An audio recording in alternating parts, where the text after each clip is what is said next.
We be live. It's on, fools. Oh, that's good. I figured like there's a couple of them that I want to do, but they have cuss words at the end, and it's like the first thing that we say probably shouldn't be a cuss word, So it's Yes, like, yes. but yeah, Yeah. we're No, still that's good. going. Yeah. We had I one like more it. before the end of the year. I figured we'd end this year out on a good note. So Nice, nice. It's still my favorite. Is still the one. What was that one? I forgot what the it was. I think it was something. I'll go back and check it for sure, but it was something like bringing you Dawa with a shirky point of view or something. Yes, that was. I'm calling it. All That right. is the right one. Well, That look, was we the right got we got the turn of the new year here shortly. When that happens, I'll go back and we'll probably just settle on that one. one. We can Okay, just sounds good. get the Sounds good. t-shirts and the whatever else. Yes. Yeah, yeah. Oh, by the way, we already got a super. We haven't even started, and we already got a super chat. We got a Woo, super chat before we went live. LF woo. gave us a $20, a generous one too. Mhm. Ellis with the $20 super chat saying, "I might be wrong, but I believe Armin said religious clothes should be banned in public schools. Mm. Is there a good reason for such a ban? I googled but couldn't find an answer. Love you guys. Armin has enlightening point of view. That's good. Thank you so much. Thank you. Yeah. Thank you. Thank you. I appreciate that. Well, I mean, there's some pros and some cons to this, so I don't want Mhm. to like make it seem like this is like a clear cut case, right? It's a bit complicated. The pros being that you not there's a couple of pros to banning religious clothing in schools. The pros are like this is a government funded institution, and as a secularist myself, I don't think that you want an institution that is supposed to be secular and the purpose of it being education for you to be sending your kids using taxpayer money to an environment where they're going to be brainwashed or exposed to um, religious symbolism, right? That's one thing because like the whole point of like a secular school system is so that your kid is not being you because using taxpayer money to be exposed to such kind of propaganda, right? That's one way of looking at it. Another way of looking at it is to not separate children based on religious identity in a school setting, especially in a public school setting. And also, the government is not going to be involved in brainwashing children. You know, um, what was another reason? Yeah, so these are some of the reasons, right? Of course, if this is being done, it has to be religion as a whole.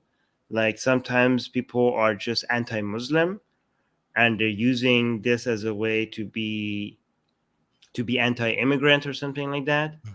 But you have to you have to make sure that the intentions are to keep the school secular, not for any other hidden reasons. If it's for any other hidden reasons, it shouldn't go through. Like for example, in France, it might be more justifiable to do that than in India, because in India you could see that it's like this is Muslim hunting, um, rather than actually making the school secular. If it was bad making the school secular, they would also demand that the Sikhs take their turbans off, but they don't do that. It's just about the hijab. The downside to this could be, again, this more applies to India rather than France, is that what if like this makes kids not go to school, right? You don't if there's the slightest chance that this could reduce children from education, like stop make some parents not send their kids to schools, then I am against it. Okay, the priority, like if it's children's education and the marginal benefit of keeping the school system secular and away from religious symbols, for me the priority is getting kids educated. So if by mandating, by banning religious symbols, you are going to have some kids not go to school, then I'm like, don't ban it. Do not ban it. Okay. However, in France, I think there's no way, correct me if I'm wrong, for you not to send your kids to school. Like, you have to send your school. Like, the government would hunt you down. And so there is no way for you to be like, oh, my baby girl is going to be without a hijab, so I'm not going to send her to school. That's not going to happen in France. So maybe it's more justifiable to do that in France. But in India, it's not justified. I think in India, it's easier for you. Like, if girls without hijab are just going to skip school, then I'm like, let them go with the hijab, because those girls getting educated is a lot more important than, than keeping the schools free from religious symbols. What do you think? Yeah, no, I think exactly what you said. Honestly, I've heard you talk about it in the past, and I think that's a reasonable compromise. My question, because this is what I was thinking about the whole time, is for you personally, what do you think is the better world, so to speak? Like, all other things being equal, a world where we're not allowed to wear or have any type of religious garb or clothing or anything in the public state-funded schools and institutions and so forth, or Public or state funded? These are different. Very okay, different. fair enough. So like state-funded. So public, you should be able to wear every religious symbol that you want. Okay. okay. Public, you should be able to, like, no But government should stop you. state-funded schools that are State-funded, given money entirely by the government. yeah, and state funded also depends. Like, for example, if you are working in the police station Sure. and you're just an accountant, okay, I think you should be like, removing your hijab, like making you remove your hijab, is nonsensical to me, right?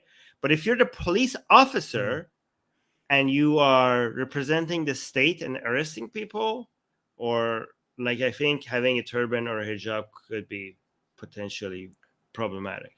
Why wouldn't you want the accountant to take off the religious clothing? Because they're Because you're they're not an really employee, representing. but they're Yeah, an but you're not, employee like, of the institution of the state sponsored thing, I right? know, Like but you're not representing the state. You're not out there being like, hey, hello, I'm the state. So Okay. so what about if you as the accountant are then asked to give an interview or something? You're saying, as It's in still, that official capacity, would you need to take yeah. the hijab off? I think there are certain jobs that makes more sense for us to be picky about religious symbols, right? Like the police officer or the teacher, right? Sure. Again, I think it's messy though. Yeah. No, know? that's what was running through my head the whole time is these little cases in the center, because again, I totally agree. There are definitely places in the world where if you institute something like this, you're going to see a massive drop in education levels amongst a lot of young people. And that's bad. That's not good. And so instituting that in those places pragmatically would just be horrible, right? But yeah, Here's an like example. yeah, please go ahead. No, Susanna is giving an example, like giving us Oh. examples. So Susanna is saying, I know ex-Muslims who were being threatened for their apostasy and Islamic criticism, and the police sent a Muslim officer to handle it.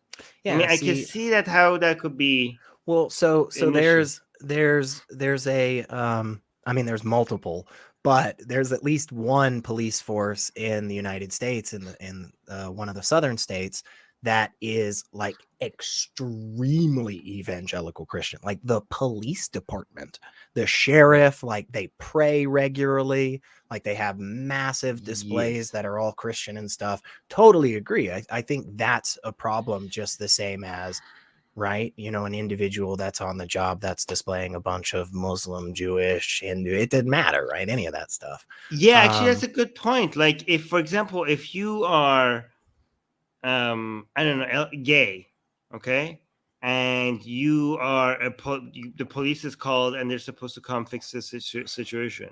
And if you imagine the police comes and they have a cross, a giant cross, or like there's a Bible verse written on their car, right? I think a lot of Westerners understand, like, okay, that shouldn't be okay. That would be problematic, and That would be taken threateningly by a handful of different people for good reason, right? Right, but in the same way, but now if we tell people, like, okay, I don't want a police officer with a hijab coming to us, people are like, okay, now you're being intolerant. And I'm like, okay, but you understood that first part, so how come you don't understand the second part? Like, if you like watch American movies and like the kids are being like liberal or trans or I don't know, gay, and they have these like teachers who are Christian, who have like, you can see like, oh yeah, screw that teacher, right? But people can understand, like, okay, that's not a good setting. That's an uncomfortable setting for our LGBT gay people or trans students, right?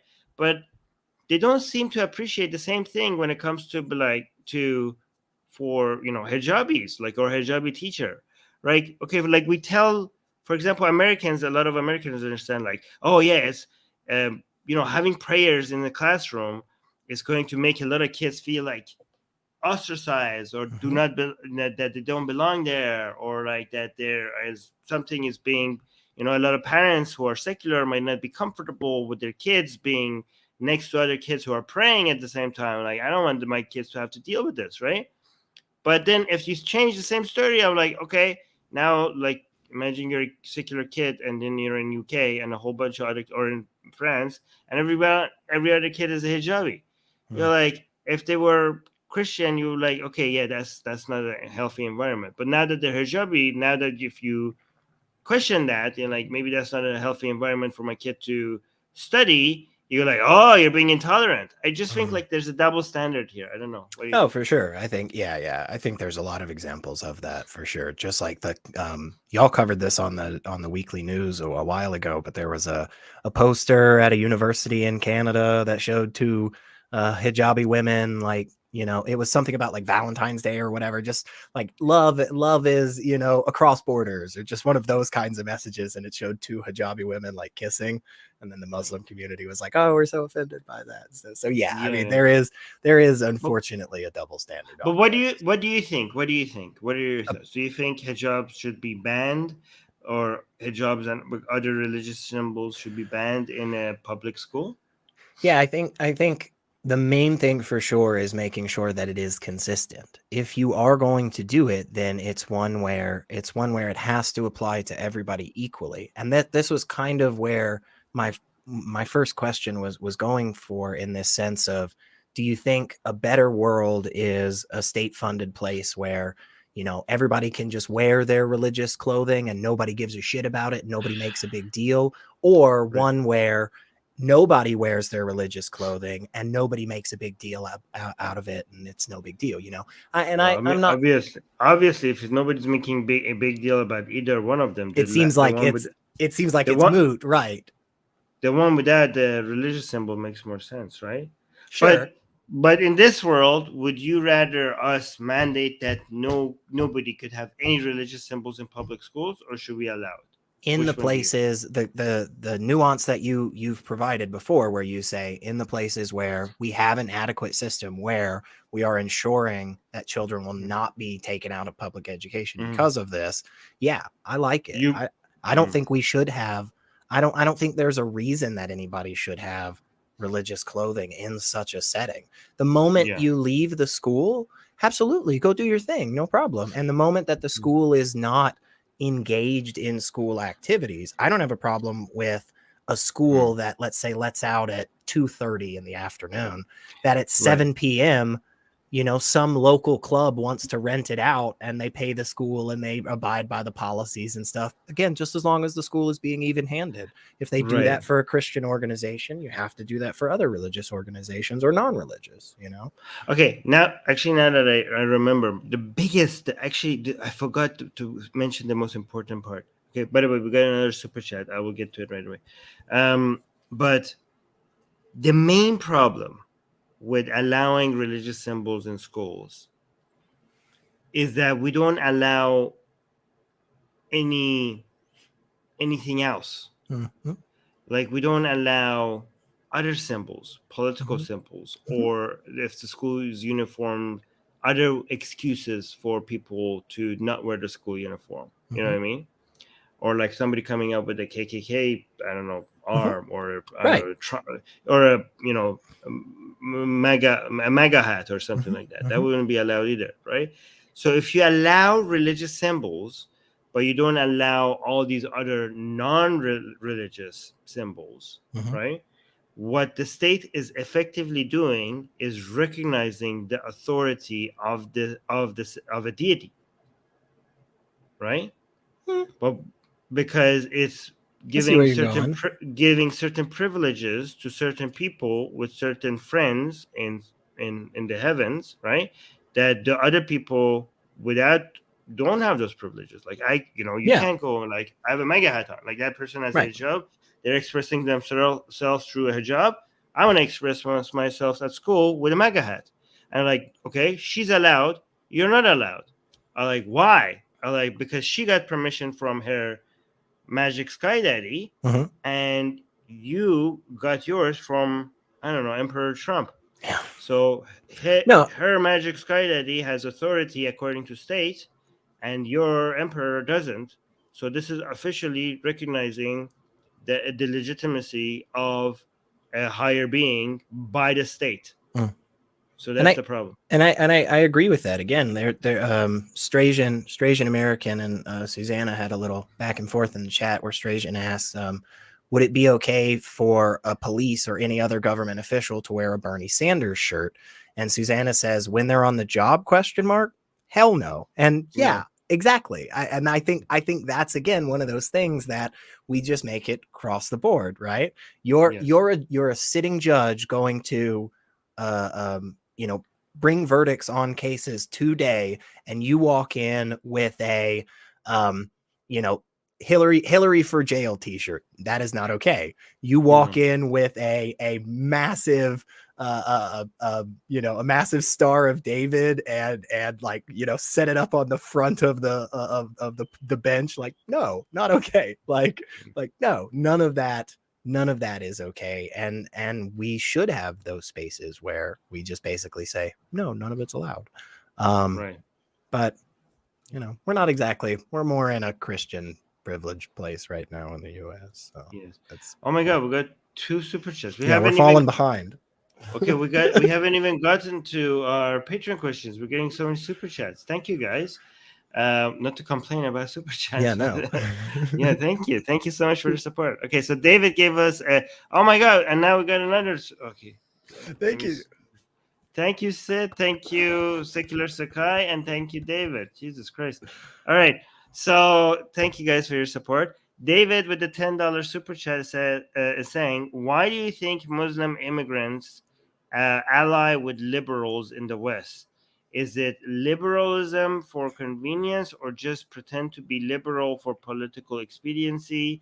Is it the height of hypocrisy? It is the height of hypocrisy, in my view. It does make political sense, though. I don't think like people are that. I mean, it is hypocritical, but I don't think people are intentionally lying, right? Mhm. I think a lot of people are not okay with themselves, okay with their conscience if they are just lying outright all the time. I think most people, including both Muslims and non-Muslims, if they want to say something, they first believe it and then they say it just so that they're not lying. Right? They go through the process of making sure they believe it before they say it, because it's hard not to believe. It's hard to constantly be lying about things like that, right? So I do, but it strategically, it makes a lot of sense, right? Well, I mean, you want to be accepted in society. Who is helping you make that happen? It's not the conservatives. I mean, recently it seems to be the conservatives. Okay, so that's going to switch. That might switch, right? That is in the process of switching. I mean, it's not switching, but now we have both ways, right? So let me say how it has been so far. It is liberals more accurately leftist, have a tendency to want to protect minorities for good reasons, right? Sometimes they overdo it. I mean, they don't overdo protecting minorities. They do some other things in the name of protecting minorities that they shouldn't be doing. But protecting minorities is a good thing, right? And Muslims in Western countries are minorities. So why wouldn't you get closer to the people who have a motivation to make you feel more accepted in society? Like it is a marriage of convenience, right? And religious people have a lot of flexibility about how they interpret their scripture, right? Even a lot of it seems insane, but they have that flexibility, right? And there are a lot of Muslim liberals who see their views about the world more in line with liberals in the West, right? So it's not like they're lying about what Islam represents. They actually believe that's what Islam represents, right? However, the main people who also, so you think this is hypocrisy. I mean, given my views on Islam, I think that as well. Maybe not intentionally, but I agree with that. But more than you and me, there are a lot of Muslim conservatives who see that as hypocrisy, right? So there's like the attack on liberal Muslims. It mostly comes from conservative Muslims, right? Who think that these are the worst of the worst. These are the people who have betrayed Islam, who are corrupting Islam from within, and who are making Islam seem like something that it's not. And a lot of conservative Muslims are also finding a lot of commonalities with like shared values with conservative Christians in the West, right? So now we have liberal Muslims being allies with liberals, other non-Muslim liberals in the West, but we're now also seeing a lot of conservative Muslims starting to become closer to a lot of Christian conservatives and actually finding a shared interest in fighting liberalism as a whole. What do you think? Yeah, I think one of the things that you have a lot of times too, obviously, when you're immigrating from a Muslim majority country over to the West, where you could be allied with liberals and leftists, you have individuals that are in some ways rejecting the views of the place that they left, right? Like they're disagreeing to such a stance that they're leaving sometimes. That's not everybody, but you do have a lot of people that are leaving because they're not happy with the situation at home, and a lot of that does have to do with ideology. Not 100%. Well, I mean, a lot of Muslim, yeah, I know you're right, but a lot of liberal Muslims have been born in the West. Yes, so that was the next thing that I was going to say. Yes. The next thing that I was going to say is that a lot of times what you'll then have is that second generation thing where now they're kind of growing up in those values, and then so, and I don't think it's liberalism for convenience necessarily. Or pretending, for political expediency. I think there are some people that may engage in that, but like actually pinning that down is very difficult because proving somebody is lying, and that's well, I mean, saying it's for convenience, it doesn't mean that they're lying, right? So it could be for convenience without it intentionally being it for convenience, right? Yeah, that's fair. So people are genuinely being honest about their beliefs, but it survives because it works. So it fits. So it's convenient. So you're not saying like, oh, let's believe in these things and say these things because it's convenient. Right. You're being genuine, but because it's convenience, it survives. Right. And it lasts. Yeah, I see that. It's unconsciously convenient. You know what that's I mean? fair. And I think that that's kind of the point, is that it is a really nuanced thing. And it's not, not everybody in this category is behaving and playing the game the same way, Right. But like you said, I always try to err on the side of, taking people at face value until they give me reason to believe that they're, intentionally deceiving. So Okay, sorry. I made no, I you're good. know We're we're falling supposed to behind. ask. Yes, I know, because we got another super chat as well, but Ronnie. So I'm trying to be faster with the responses, but thank you guys for all the support. Secular Sakai is saying, has Atheist Republic ever considered creating a digital nation state experiment like Liberland or Liberland Micronation? Liberland passports are now accepted for travel to a few actual countries. Wait a second, are they? I don't know about this, but it comes up right away. Free Okay, Republic of Liberland. I have never. It's claiming uninhabited Oh my parcel of god, they disputed actually land. have passports. Wow. Huh. Okay, we have not considered that, but now we have. We have actually, yes, we have been considering that from the past 30 seconds till now. So that's how long we have. Like, this is crazy. Oh my I've been gosh. considering this happening something in the future. Like, I was always fantasizing about Atheist Republic one day having a passport and citizenship, but it was only in the realm of fantasy. I didn't think it would be They have a happening. Like, the world. constitution. They have a Okay. constitution and the articles of the provisional government of the Free Republic of Liberland. Holy crap, y'all. I'm going to look into Okay. this. Can, can we make this happen for Atheist Republic? I mean, we have. I mean, if it's been done once, Yes. I'm assuming, but who has? Wow, they just opened a diplomatic mission in Ghana. Okay, this is amazing. What? We This need is to follow this crazy. model. Yeah, I This want is us to do this. I want us to do this for Holy Atheist crap. Republic. I want Atheist Republic passports. They don't have a land, right? They managed to do this without having any land. From what it looked like, and again, like I definitely need to look more into it, but there's a piece of land between Croatia and Serbia that's disputed and nobody technically has it. So they Oh, damn it. That's going to be hard for us to do then. Yeah, they What claim land are we a gonna...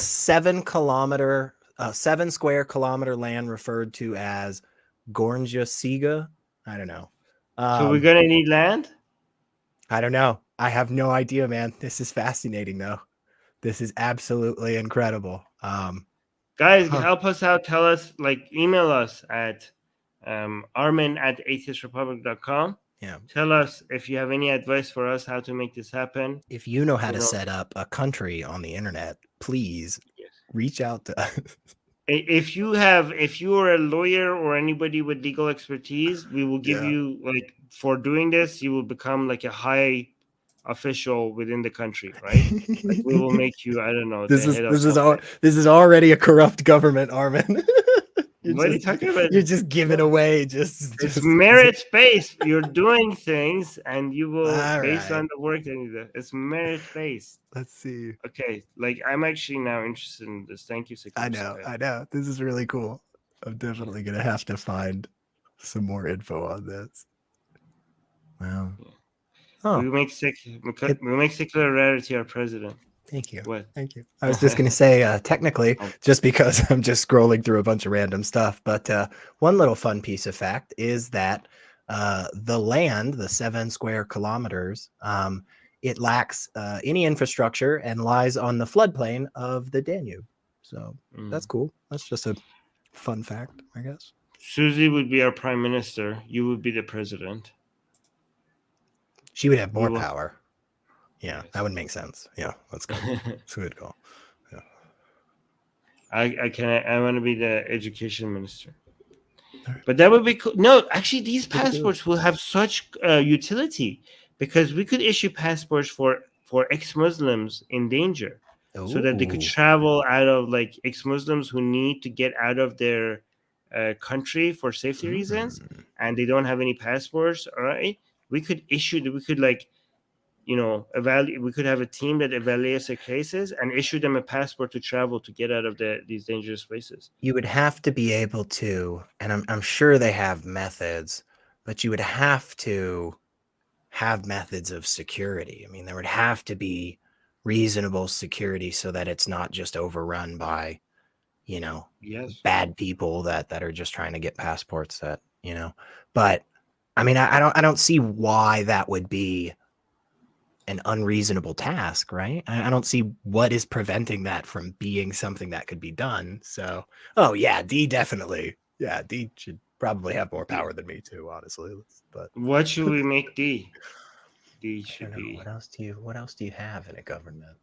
What else is there? I don't know. I think the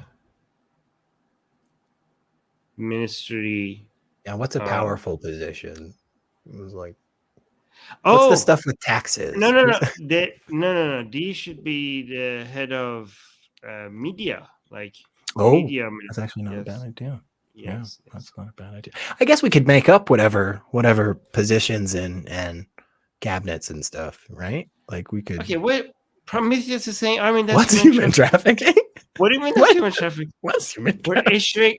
issuing passports to people so they could travel freely as human That's trafficking? not human trafficking. That doesn't make any sense, That's Prometheus. the I don't exact know. opposite of human trafficking. That's that's An individual giving freely going to places that they choose giving legally. giving somebody the ability to travel more freely is the opposite of human trafficking.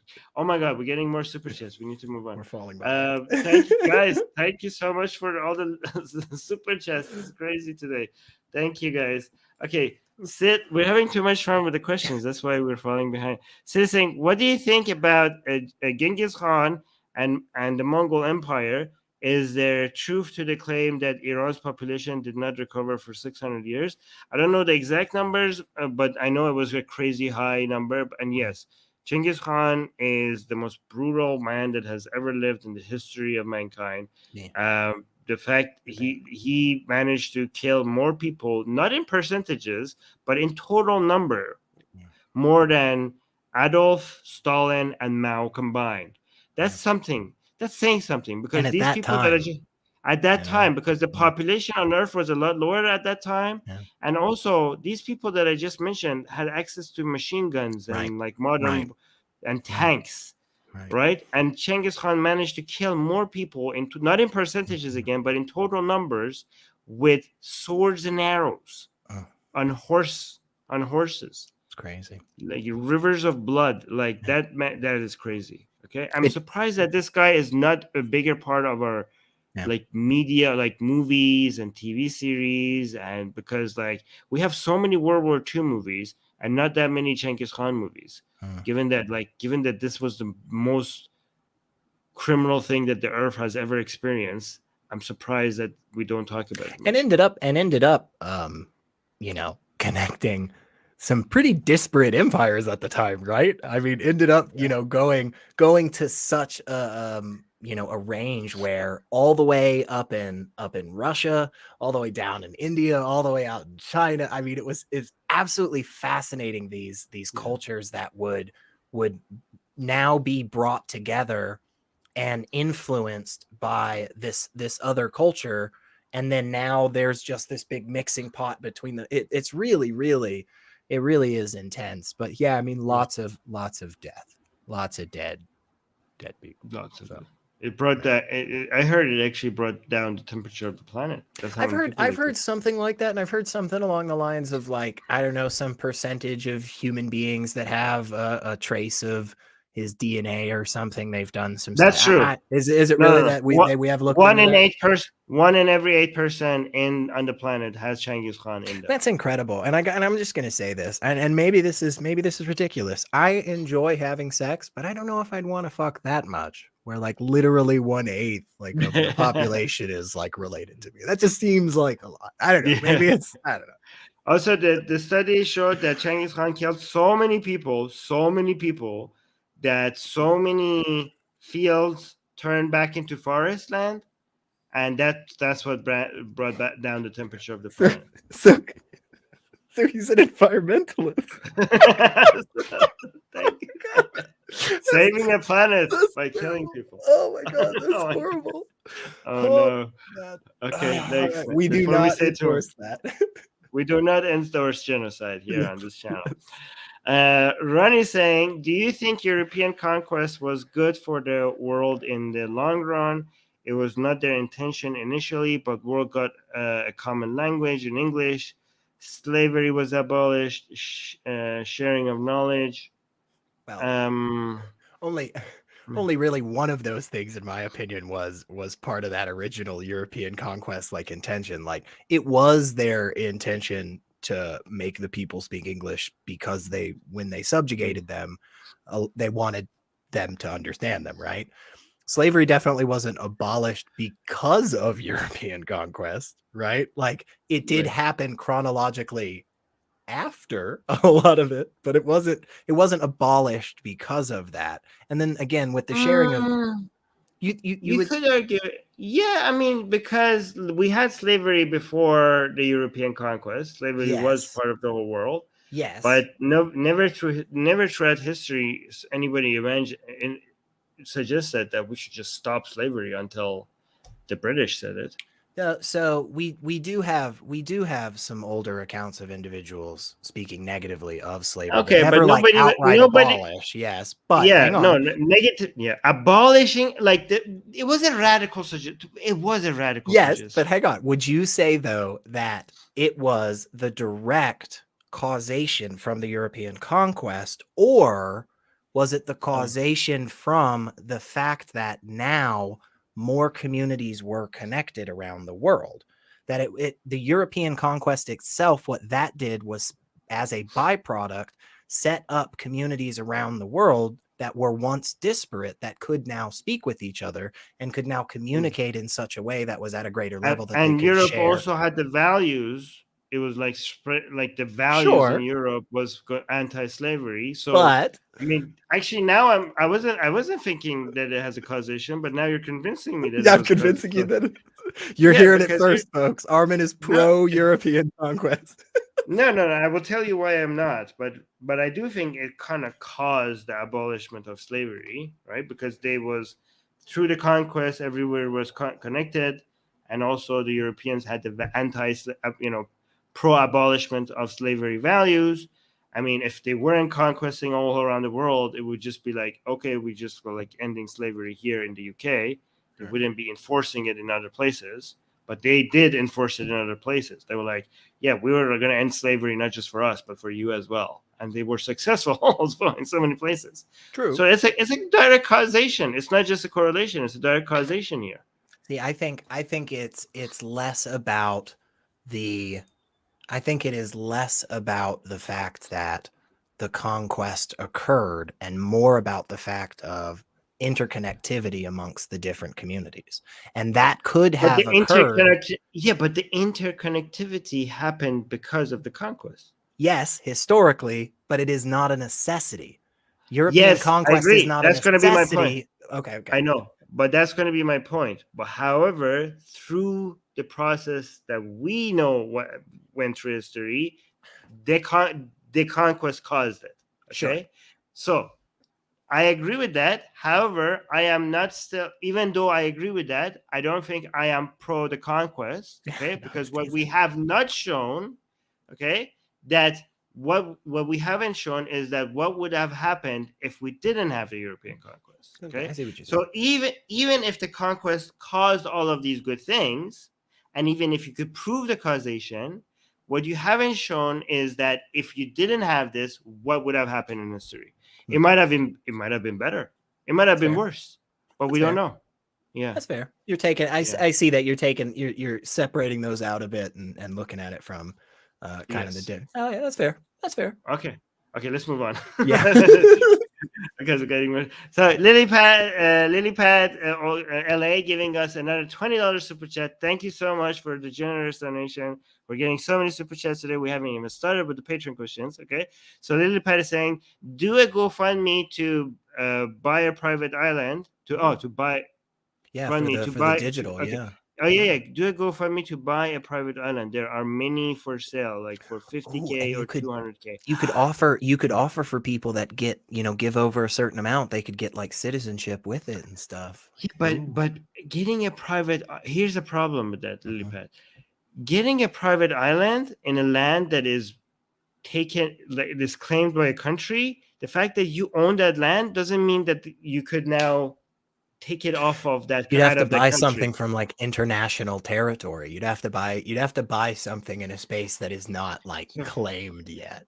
Yes, which because is- for example, you huh. can't like buy a house and be like, okay, I'm going to declare this a new country. Like no, just because it's your property, it's still within a country, right? So what those people did is they went Might be and tough. found those people went and found undeclared land. Okay, so it's owning the land is not enough for you to declare it outside of a country. Or Yeah. if that was possible, there would be new countries being born every second right now. But Right? Yeah. if you purchased an island that is technically in international waters, which does exist, there are islands out there that are in a space where it's basically like nobody technically owns this, but here's a piece of land. But those are not sellable. It's hard for you to find. Oh, how would you sellable buy that? land. Oh, that's a good question. Who's the realtor? Yeah, that's an interesting thought. It's there's not that much unclaimed land You left. just go put a flag on it, right? You just make a flag and just stick it on it. That's how that works, right? I'm pretty sure. Like, there are places that I heard that certain countries want to get rid of. really? Okay. They're trying to sell off bits of their country. No, it's just so hard. Yeah. I was thinking there's some states I could probably be fine without. We need a lawyer to go hunting for us for unclaimed land. Okay. Or if you already own an island that fits this criteria. If you happen to already. Yeah. We need a GoFundMe for somebody to walk us through the legal process for this, right? That's what we need. Yeah. So maybe we could do that. Yeah. Okay. I like it. All right. Next question. Yeah. Next question. Thank you so much, Gagin American, for the $10 super chat. Today we're getting crazy amount of super chats. Gagin American is saying a private prison just leased prison labor. Where? Oh my God. Why is one language? Wait, I don't understand this question. This question is all over the place. I know. That's why I scratch. There's so much in here. That's we just went from prison to now saying why is one language a good thing? And then the sour taste of imperialism makes many nations reject good ideas. We have no controls to measure it. Okay, what are we answering here? But thank you so much for the $10 super chat. Yeah, I would say one language is not necessarily a good thing. Yes, you're right. Oh, okay. There is value. There is value to having a shared language, but also at the same time, especially with the technology. One language is a great thing. One language is a great thing because it's the technology that we have today. The technology that we have today makes it essentially. Yes, but before that, it would have been great. Like have you not read the story of the Tower of Babel? They were building a tower, and I'm gonna throw this out there, Armin. This may be a little crazy, but I don't know that we have a lot of great historical evidence for that story. Yeah, I know, but the story makes a good point that you can't finish the goddamn tower because nobody now speaks each other. That people don't speak each other's languages. That's fair. So that's why it's a good thing to have one language. And people should get over imperialism now so that they can move forward. Okay.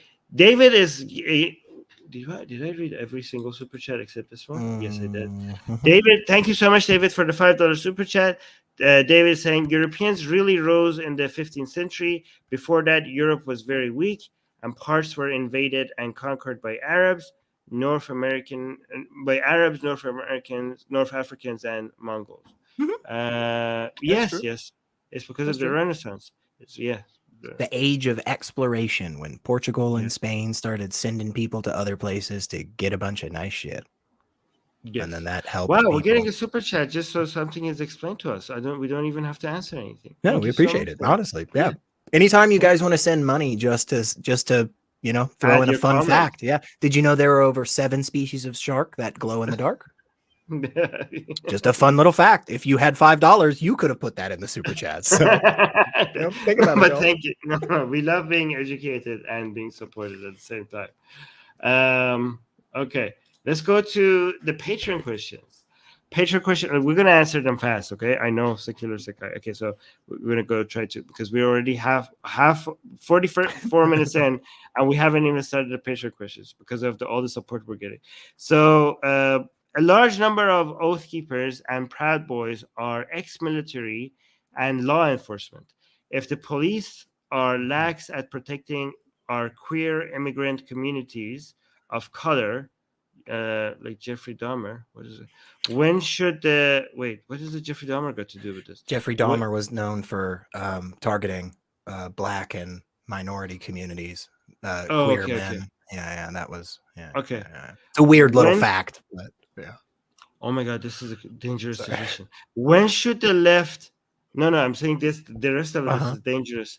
When should the left create their own militia groups and state-sanctioned investigation departments to make up this deficit? Would this count as checks and balances, or would this further cement the rift in our society? I would say the latter. Like starting militia groups on of any kinds is actually a dangerous thing to do. We want to centralize the ability to do violence and make it to controlled by the state. You don't want different entities with the legal ability to do violence, especially if they're not all in line with each other, and they might actually go in conflict with each other. That seems like a recipe for civil war to me. I think if you have the problem that you have with the police, law enforcement, you should just go and fix the law enforcement rather than creating alternatives to law enforcement. What do you think? Yeah. So first off, there are actually a good handful of left-wing militia groups that have existed for a very long time and in varying degrees. For instance, I mean, the Black Panthers are well known to have a history of arming and training Black men so that they were protected from, racist gangs or police violence at the time. So that has been something that's existed for a very long time. I would also say that technically, as weird as it may be, the United States Constitution, the Second Amendment, actually makes it legal to have a militia. Like you're allowed to do this in the United States up to a certain degree. There are certain actions that your group can take that then make you illegal, but on the whole, you're allowed to. Though, I would say my choice would be to organize and fund a nonprofit organization that is specifically focused on highlighting the Proud Boy or Oath Keeper or KKK members and our law enforcement across country, and keeping tabs on them and calling them out. Because that, as far as I know, that is not an organization that exists. And all of this stuff is done tangentially by other organizations like the Southern Poverty Law Center or the ACLU, the Anti-Defamation League. And that's not their main focus. So getting an organization that is specifically focused on calling that out and keeping tabs on that and holding these people accountable, that may. Okay. Okay, next question. Let's go through these fast. If Islamic Republic of Iran collapses, how would you see regional powers of Iran? How would you see regional powers of Iran be divided? Well, I mean, I don't want to see them divided. That would cause a lot of chaos and civil war between different parts of Iran. I mean, the people who think that Iran will be divided suggest that the Kurdistan would secede. That's the most main one talked about. The Azerbaijan part of Iran, northwest, would secede. Baluchistan would secede, and Khuzestan would secede. So the Arabs would secede, the Kurds would secede, the Turks in Azerbaijan would secede, and the Baluchi in Baluchistan, right? So Turk would be Azerbaijan in the northwest, Kurd would be to the west, southwest would be Khuzestan, would be the Arabs, and southeast would be Baluch in Baluchistan.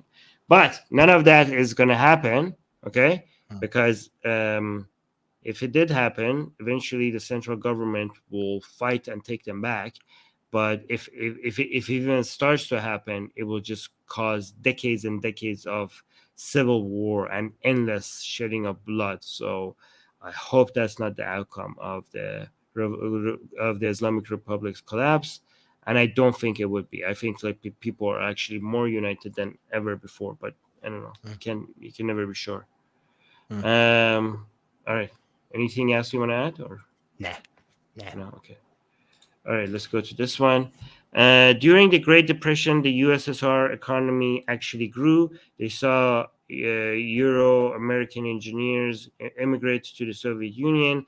Can we somehow harness the state and free market sector where the state hires the employees the free market left behind during a recession? During a recession, that is. I mean, the state always could look into hiring more people when it's needed, not to just create jobs willy nilly if it doesn't need it, right? If I think the state could hire more people during a recession because labor is now cheaper during a recession, and it's a win-win for the state and the employees because now the state can hire more people and the employees are looking for a job. But I don't think the state should be doing up down command economics to just hire just for the sake of hiring, even if that job is not required. I think that would be inefficient. In general, two things: you shouldn't look at the slow upward growth in economy of USSR for any meaningful lessons for doing anything, because again the USSR's fast growth in economy and also Germany during Adolf is kind of like the what you see like command economics sometimes produces fast periods of growth, but that's like looking at the lifestyle of somebody that is living off of a credit card. It's actually very harmful. It's short-lived, it looks impressive, but it then comes and bites you back in the ass, so it's not a good idea. And also one last point: recessions are a good thing. Recessions are healthy for economy. You need a healthy economy goes through a recession once every 7 or 10 years. And if you try to stop a recession artificially, it's actually a lot more harmful to the economy. I'm not going to go through the details of why recessions are healthy for a economy, because that was, but yeah, I just want you to look at recessions as something that is necessary. Okay, do you have anything to say? Just to add that in part, this is kind of what we do in some areas. That is kind of where the state comes in, right? So it's not just free capitalism with no regulations, it's regulated capitalism. And part of those regulations are specifically about there are certain sectors of the economy that the free market has left behind for various reasons. And it's not really necessarily a bad thing that the free market has left those areas behind. That's just where the state has, the authority to come in and say, this is where we're taking care of our citizens and we're making sure that certain things, like there's a lot of, not going to go into the various, things, but like nobody's making new waste disposal companies anytime soon in the United States. Those are pretty locked up. Well, that's where the state, has a chance to come in and actually provide benefit for not only the consumers, the individuals getting their waste picked up, but also the workers and the company itself. And that's why they do subsidies and other things, and they have agreements with various neighborhoods and yada, yada, yada. So yeah, this is something that kind of already happens. So. Okay. All right.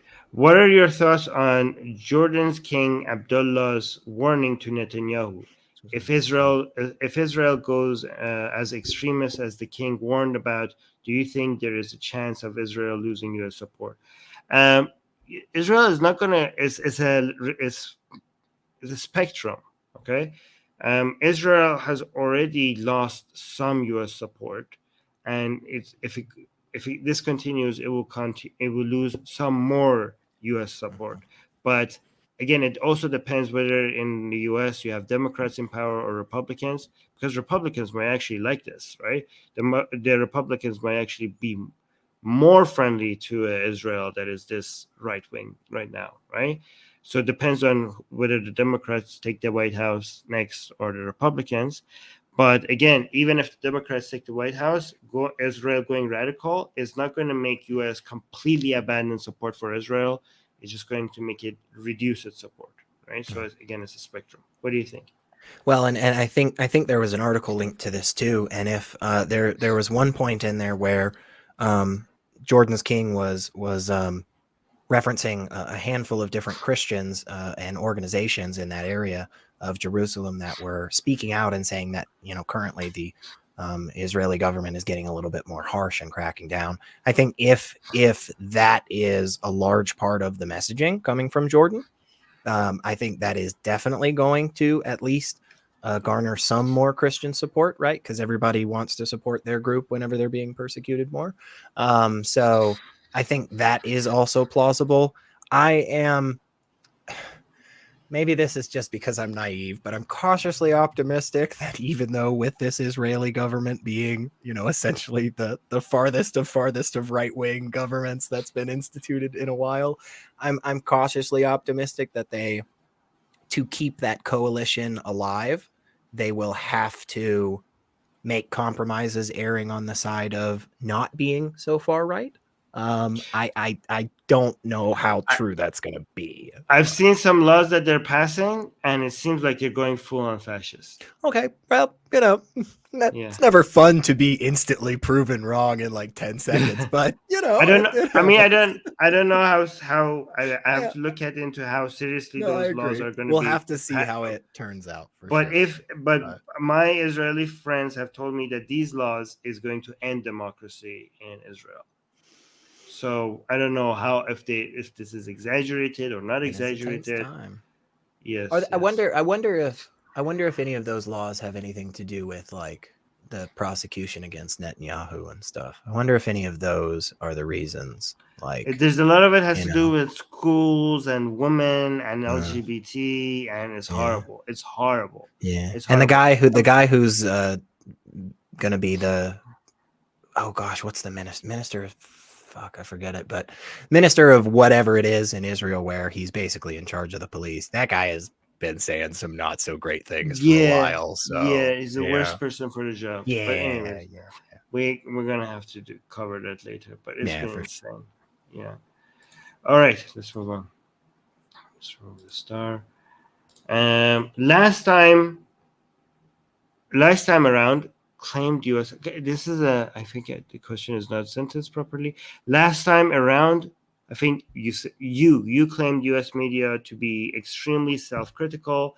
In what ways is the U.S. media self-critical in way Indian media hasn't been? I mean, did we say that it's in a way that Indian media hasn't been? I also don't think we said extremely self-critical. I think we said more likely. And has a longer track record of doing this, but it is one of the most self-critical medias in the world. Sure, but I don't think that was exactly where we were focusing what we were saying in that particular. I don't think our response was it's the most self-critical, therefore it's better. I think we were including that as one of the reasons as to a handful of things as to why we thought there was more value. But and the question is, in what ways is the U.S. media self-critical? In the ways that when some of them claim something, you have a whole bunch of other of them constantly fact-checking. Like we have more fact-checking. Like fact-checkers became a thing in U.S. media before it became a thing in other places. Like fact-checkers were invented in the U.S., right? Yeah. Like having official entire institutions dedicated to the only job being fact-checking statements by politicians and media outlets and CNN and everything. That's the entire job. And the legitimacy of them constantly being reevaluated. People keep poking at these fact-checkers. People question the fact-checkers. The fact-checkers keep having to respond, and they're always on their toes. Like, we don't have this in other countries, right? In the U.S., it's more sophisticated. This whole system is a lot more sophisticated than any other country, right? And part of that is just a really, really long history, right? The whole expose journalism, yellow journalism, like the meat industry. I mean, like there's just been so many things in the US that historically speaking have been really important, related to some journalist running around finding out some stuff, getting some information and publishing it, you know? So right. And also, Mariam is correct. Mariam is saying Indian media, Indian news, to be more like, we have Indian media. If you're talking about entertainment media, in the entertainment media in India is a little bit left leaning, but the news media in India is a bit right leaning, has a right leaning bias, right? And so the news media in India isn't as self-critical because India's embrace of Hindutva will naturally lead to more propaganda. Yes, exactly. Like the fact that most of the media in India is feeding such a base, there's not that much demand for being critical. In fact, in India, any form of criticism is seen as an attack and to be shut down as propaganda by foreign sources trying to um, destroy India. Like, for example, the general culture, for example, in the US, being critical of media is, is part of the culture now. Like, people not trusting the media is part of the culture. People are like, oh, CNN, these are spreading lies and everything, right? But I think this question was posted by Oxymoron. The fact that you are getting defensive over, yes, exactly, it was by Oxymoron, a Handutva. Like, even us saying that India is not as self-critical hurts you, because a lot of people in India are trying to defend India's reputation, right? So even an attack. So this is how you could see people are not critical, because criticism is seen as an attack on India, on the reputation of India, and is met with resistance. So something in the United States which is celebrated, like you being skeptical about the news, even gullible people are now skeptical about the news because, oh, you can't trust the news. Like, so that's the culture. But in India, you attack anything India, and you're like, oh, you're attacking our country. You're screw that. So that's the attitude. Anyways, let's go to the next question. All right. Thoughts on Japan classifying forced religious participation as child abuse. I didn't know this, but I'm loving it. How can we bring this enlightenment of, what is this? Amete. I don't know how to read Japanese. Amaterasu. You're not going to try? Amaterasu to the best US I and got. Canada. Yeah. And the article was really, really interesting. There was some really specific things. Apparently, one of the things that this kind of new thing has taken hold is they've given specific examples of things where they hadn't laid that out in the past. So, like, let me see if I can find one where it says, so forcing children to take part in religious activities by saying they would otherwise go to hell is considered psychological abuse. That's amazing. Awesome. Yeah. Good that's job, awesome. Japan. I love this. Seriously. The forbidding for religious reasons all forms of leisure, such as reading manga or playing video games, is another example. Forcing children to attend religious activities late at night is considered physical abuse. If donations to a religious organization hamper a child's living conditions or education, that amounts to neglect. And I think that's one thing that's really interesting, is that they've listed out some specific examples and categorized the specific criminal activity they're saying it violates, which I think is important, because otherwise, you don't have a robust enough framework where you can actually punish the offenders and avoid just such a vague law that everybody is caught up in it, right? And so by laying things out like this, they are actually, I think that's good. I mean, I really do. That's a huge step forward.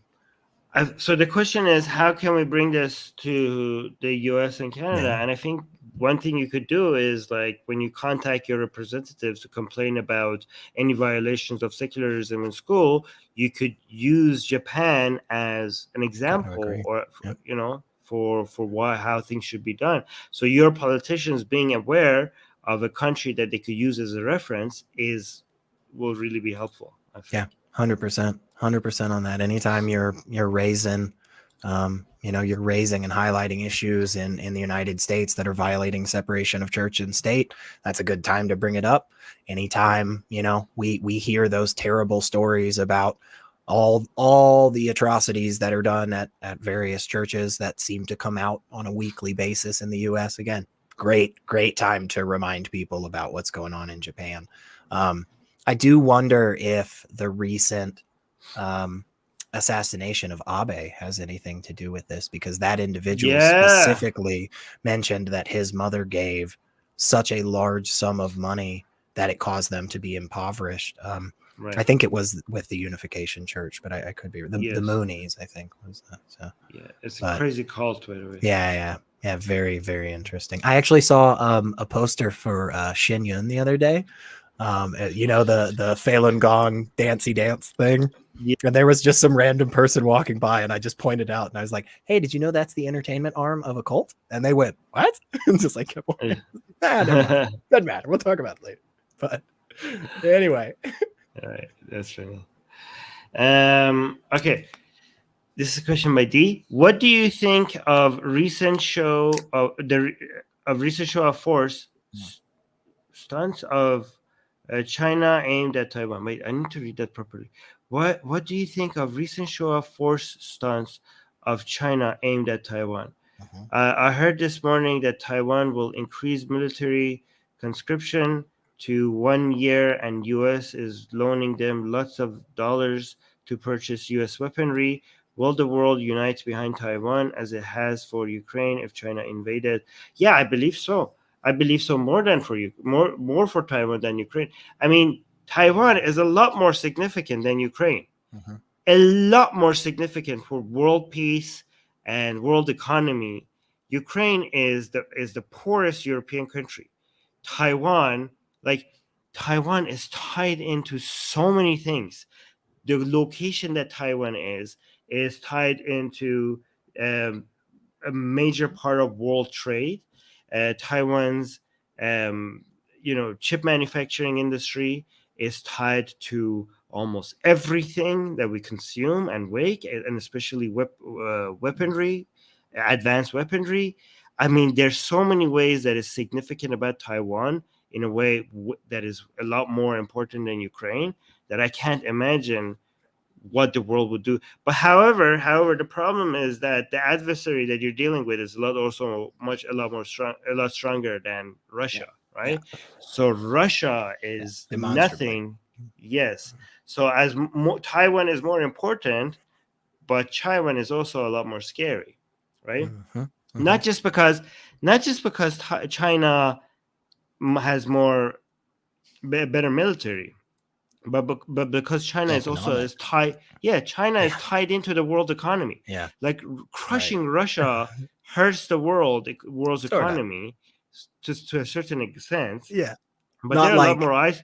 Not like it would with China. I mean, you really want to see a worldwide like depression? Yeah, pull China's economy out from underneath, everybody. I would say one of the reasons that the world would, I would think the world would unite behind Taiwan is in part because of the fact that the CCP has for so long insisted that Taiwan is China, that there is no distinction between the two. And so then the question would have to be asked on the global stage, why is the Chinese government bringing tanks to their own doorstep? If you're saying Taiwan is your citizens, if you're saying they're Chinese citizens, then what you're doing is you're now firing on your own citizens, which may be more despicable, right? Which may even be worse than you invading another country. Just on like the morality because they would say that these people are seceding from China, and we need to bring it back. Right, but then they're still killing their own citizens, which I just think is a more disgusting thing. No, but on the world stage, is what I'm saying. That's a more disgusting thing, I think, for the average person when a government is killing their own citizens than when engaged in a war, how rightly or wrongly that war is perceived, right? And so I think in part that would play into it. But yeah, I agree with the economic sense of it. Go ahead. By the way, people are pointing that Ukraine has the richest soils in the world. Yes, I know Ukraine is the food basket of like a major part of the Yeah, planet, for right? sure. So I didn't say Ukraine has no economic importance. Obviously, Yeah. it did. We all France didn't saw the stop having bread, so you yeah know. we all saw the prices of Yes, food rise absolutely. because of Ukraine. But Yes, absolutely. I'm just saying relatively Taiwan is even more Right. significant. They're Right. not that yeah. Compared to the other economies we're talking about. Yeah. Right. But But again, oh, go ahead, please. yeah, no, you go ahead. I was just going to say with the the show of force stunts, this is just something that everybody does every so often. I think the United States recently, did some partnership with a couple of countries in the area to do some war game stuff, a few months ago. I don't think that's going to escalate to anything. The rhetoric from the CCP is where I'm concerned. I don't know that it's going to be these little stunts and the little flyovers and stuff that's going to tip the scale.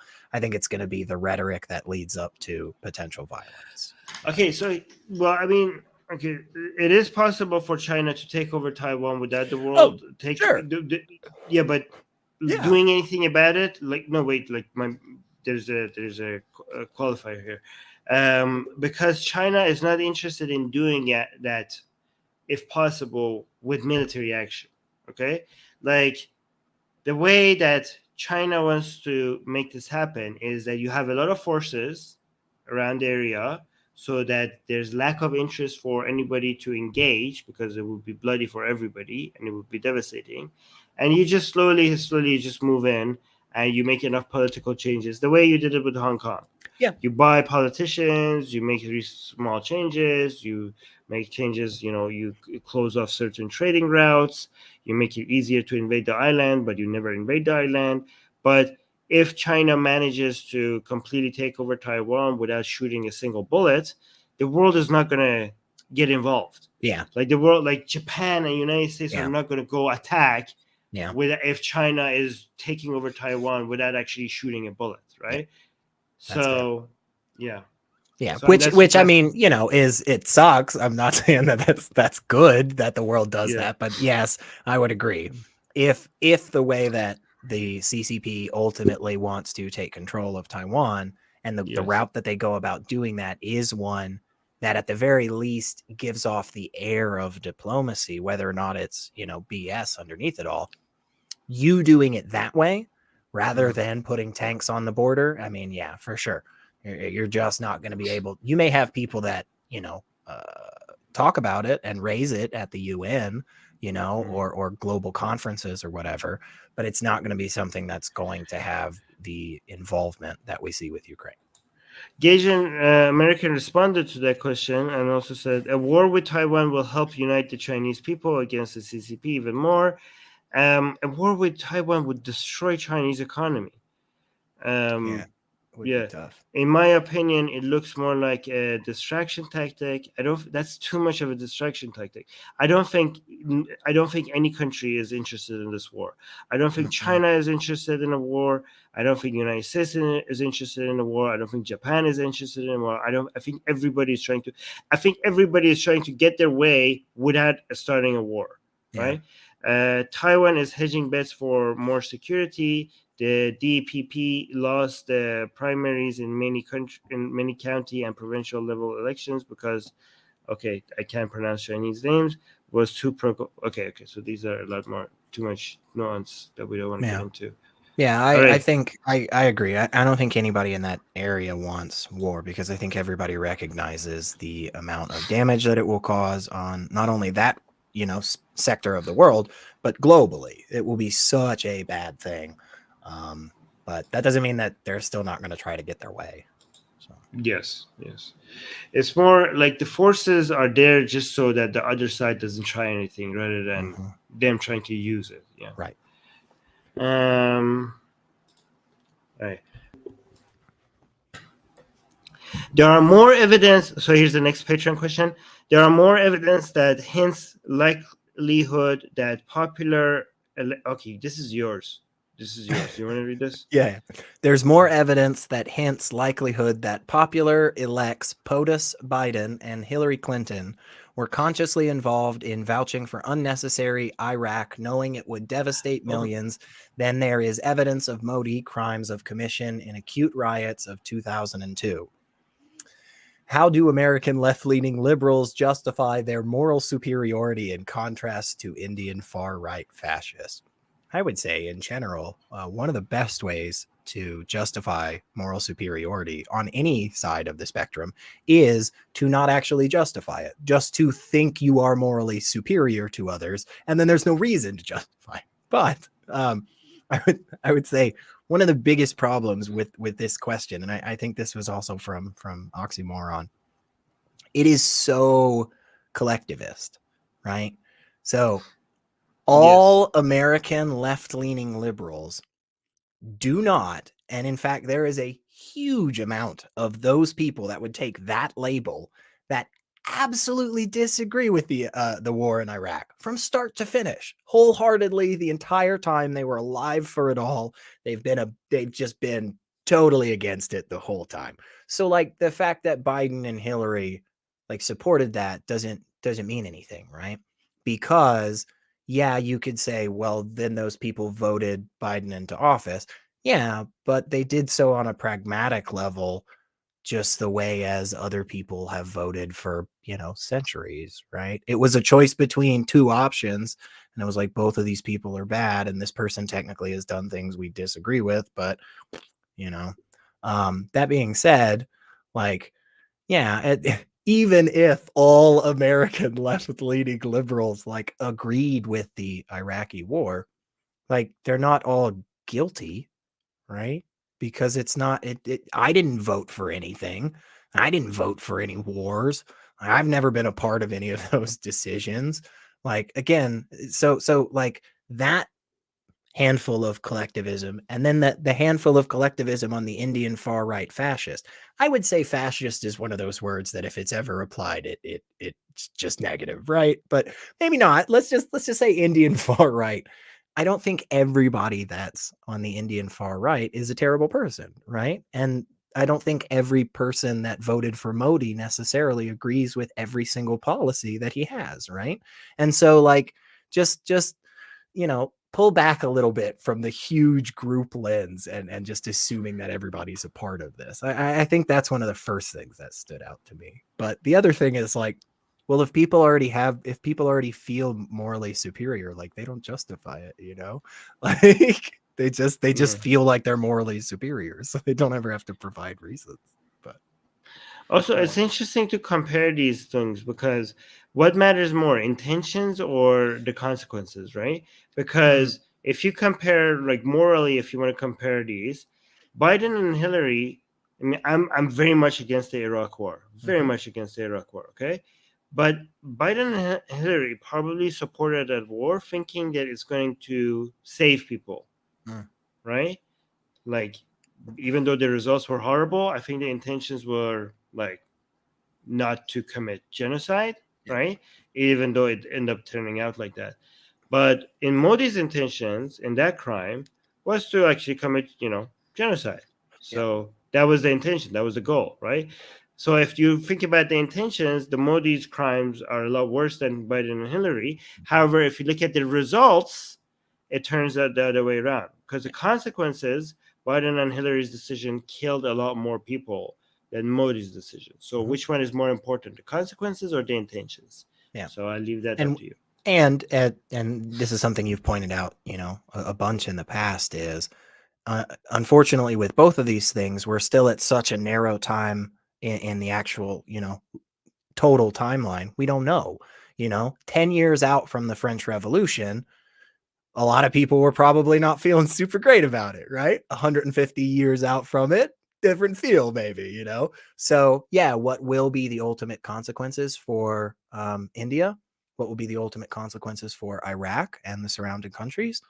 We have to wait and see on that to fully, weigh everything out, unfortunately. But yeah, I mean, I really think a good lesson would just be like, hey, like not everybody in India is to blame for Modi, not everybody in America is to blame for Biden. So yeah, anyway, good. Okay, another question by Oxymoron. What? Well, I was going to say there were two, and they both were talking about the same thing. One of them was worded better. I think this might be it, because I saw that there were two. Oh, nope, never mind. Maybe Oxymoron just swapped them. Okay, I think this is right. Okay. So the question is, Amnesty International, a highly regarded organization of reputation in liberal circles, is accused of doing something similar to Kashmir Files. It consciously chooses not to cover a single case where pundits, I think pundits means like Hindus here, right? That's what they refer, were victims by Kashmir's state apparatus, despite both events happening simultaneously. Considering outrage about lack of nice Muslims in Kashmir Files propaganda, the movie that couldn't Hindus regard collective secular liberals' identity as a genocide enabling?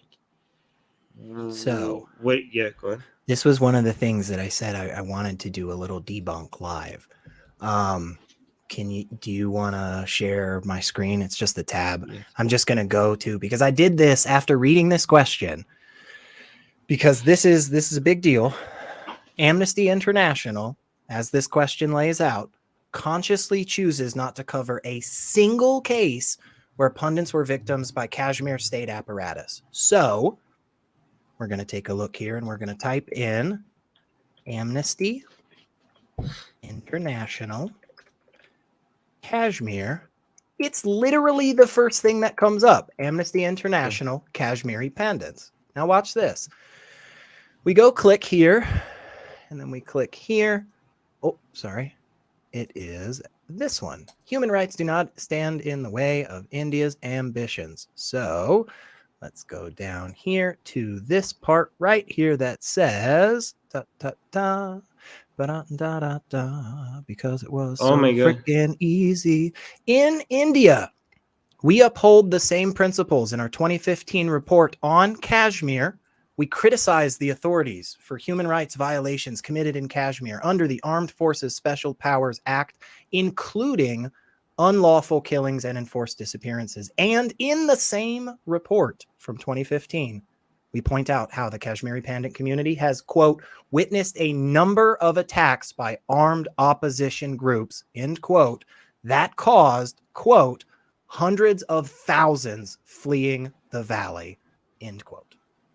So the fact that Amnesty International does not cover a single one of these is outright debunked.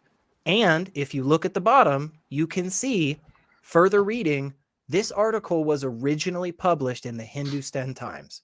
So you cannot even make the argument that this is just something that's like, oh, they just published it on their own website and they didn't put it out in like Indian press or anything. No. Amnesty, and I'm not like defending Amnesty International or anything in any crazy sense. All I'm trying to do is point out the fact that the statement was made that there has never been a single coverage of this, that they are consciously avoiding this. And that is just flat out not true. In a 2015 report, they specifically list out the number of attacks on this community. They specifically do that. So yeah, that's it. I'm done sharing. That was great. It's frustrating though when something like that is questioned, right? When it is so easily, it was literally the first thing that Google was like, hey, is this what you're looking for? Amnesty International Kashmiri Pandits. And the very first thing you click on is them talking about a report that they did 7 years ago. You know, like, come on, your claims, folks, should not be that easily debunked, right? Like, it shouldn't be the very first Google search. Yeah, that was too easy. That was embarrassing. By the way, for people who don't understand what we're talking about, pandits are basically the Hindus in Kashmir who were attacked by many Muslims. I think pandits are the upper caste, like the Brahmins in Hindus. But I'm not sure. Yeah, I'm Okay, not sure. okay. So the accusation is that, you know, that Iran, Amnesty International doesn't cover, is one-sided, so it covers the attacks on Muslims, but it doesn't cover the other side. And Secular Rarity just showed us how baseless that was, and it also shows how baseless a lot of propaganda from Hindutva is. Like, they just make these claims and they don't fact check it, and they just run with it. They just like spread propaganda without actually checking it. It took like, it literally took 30 seconds. I mean, it did. Yeah. And this is just not saying that I want to help like the Hindutva propaganda cause or anything, but doing stuff like that hurts your cause. Because one could make a very reasonable argument, okay? One could make a very super reasonable argument where you say, hey, you know what? Amnesty International and other international nonprofit organizations for human rights, they don't do enough to highlight the suffering and pain that Pandits experience in Kashmir. They don't do enough. Yeah, that's fine.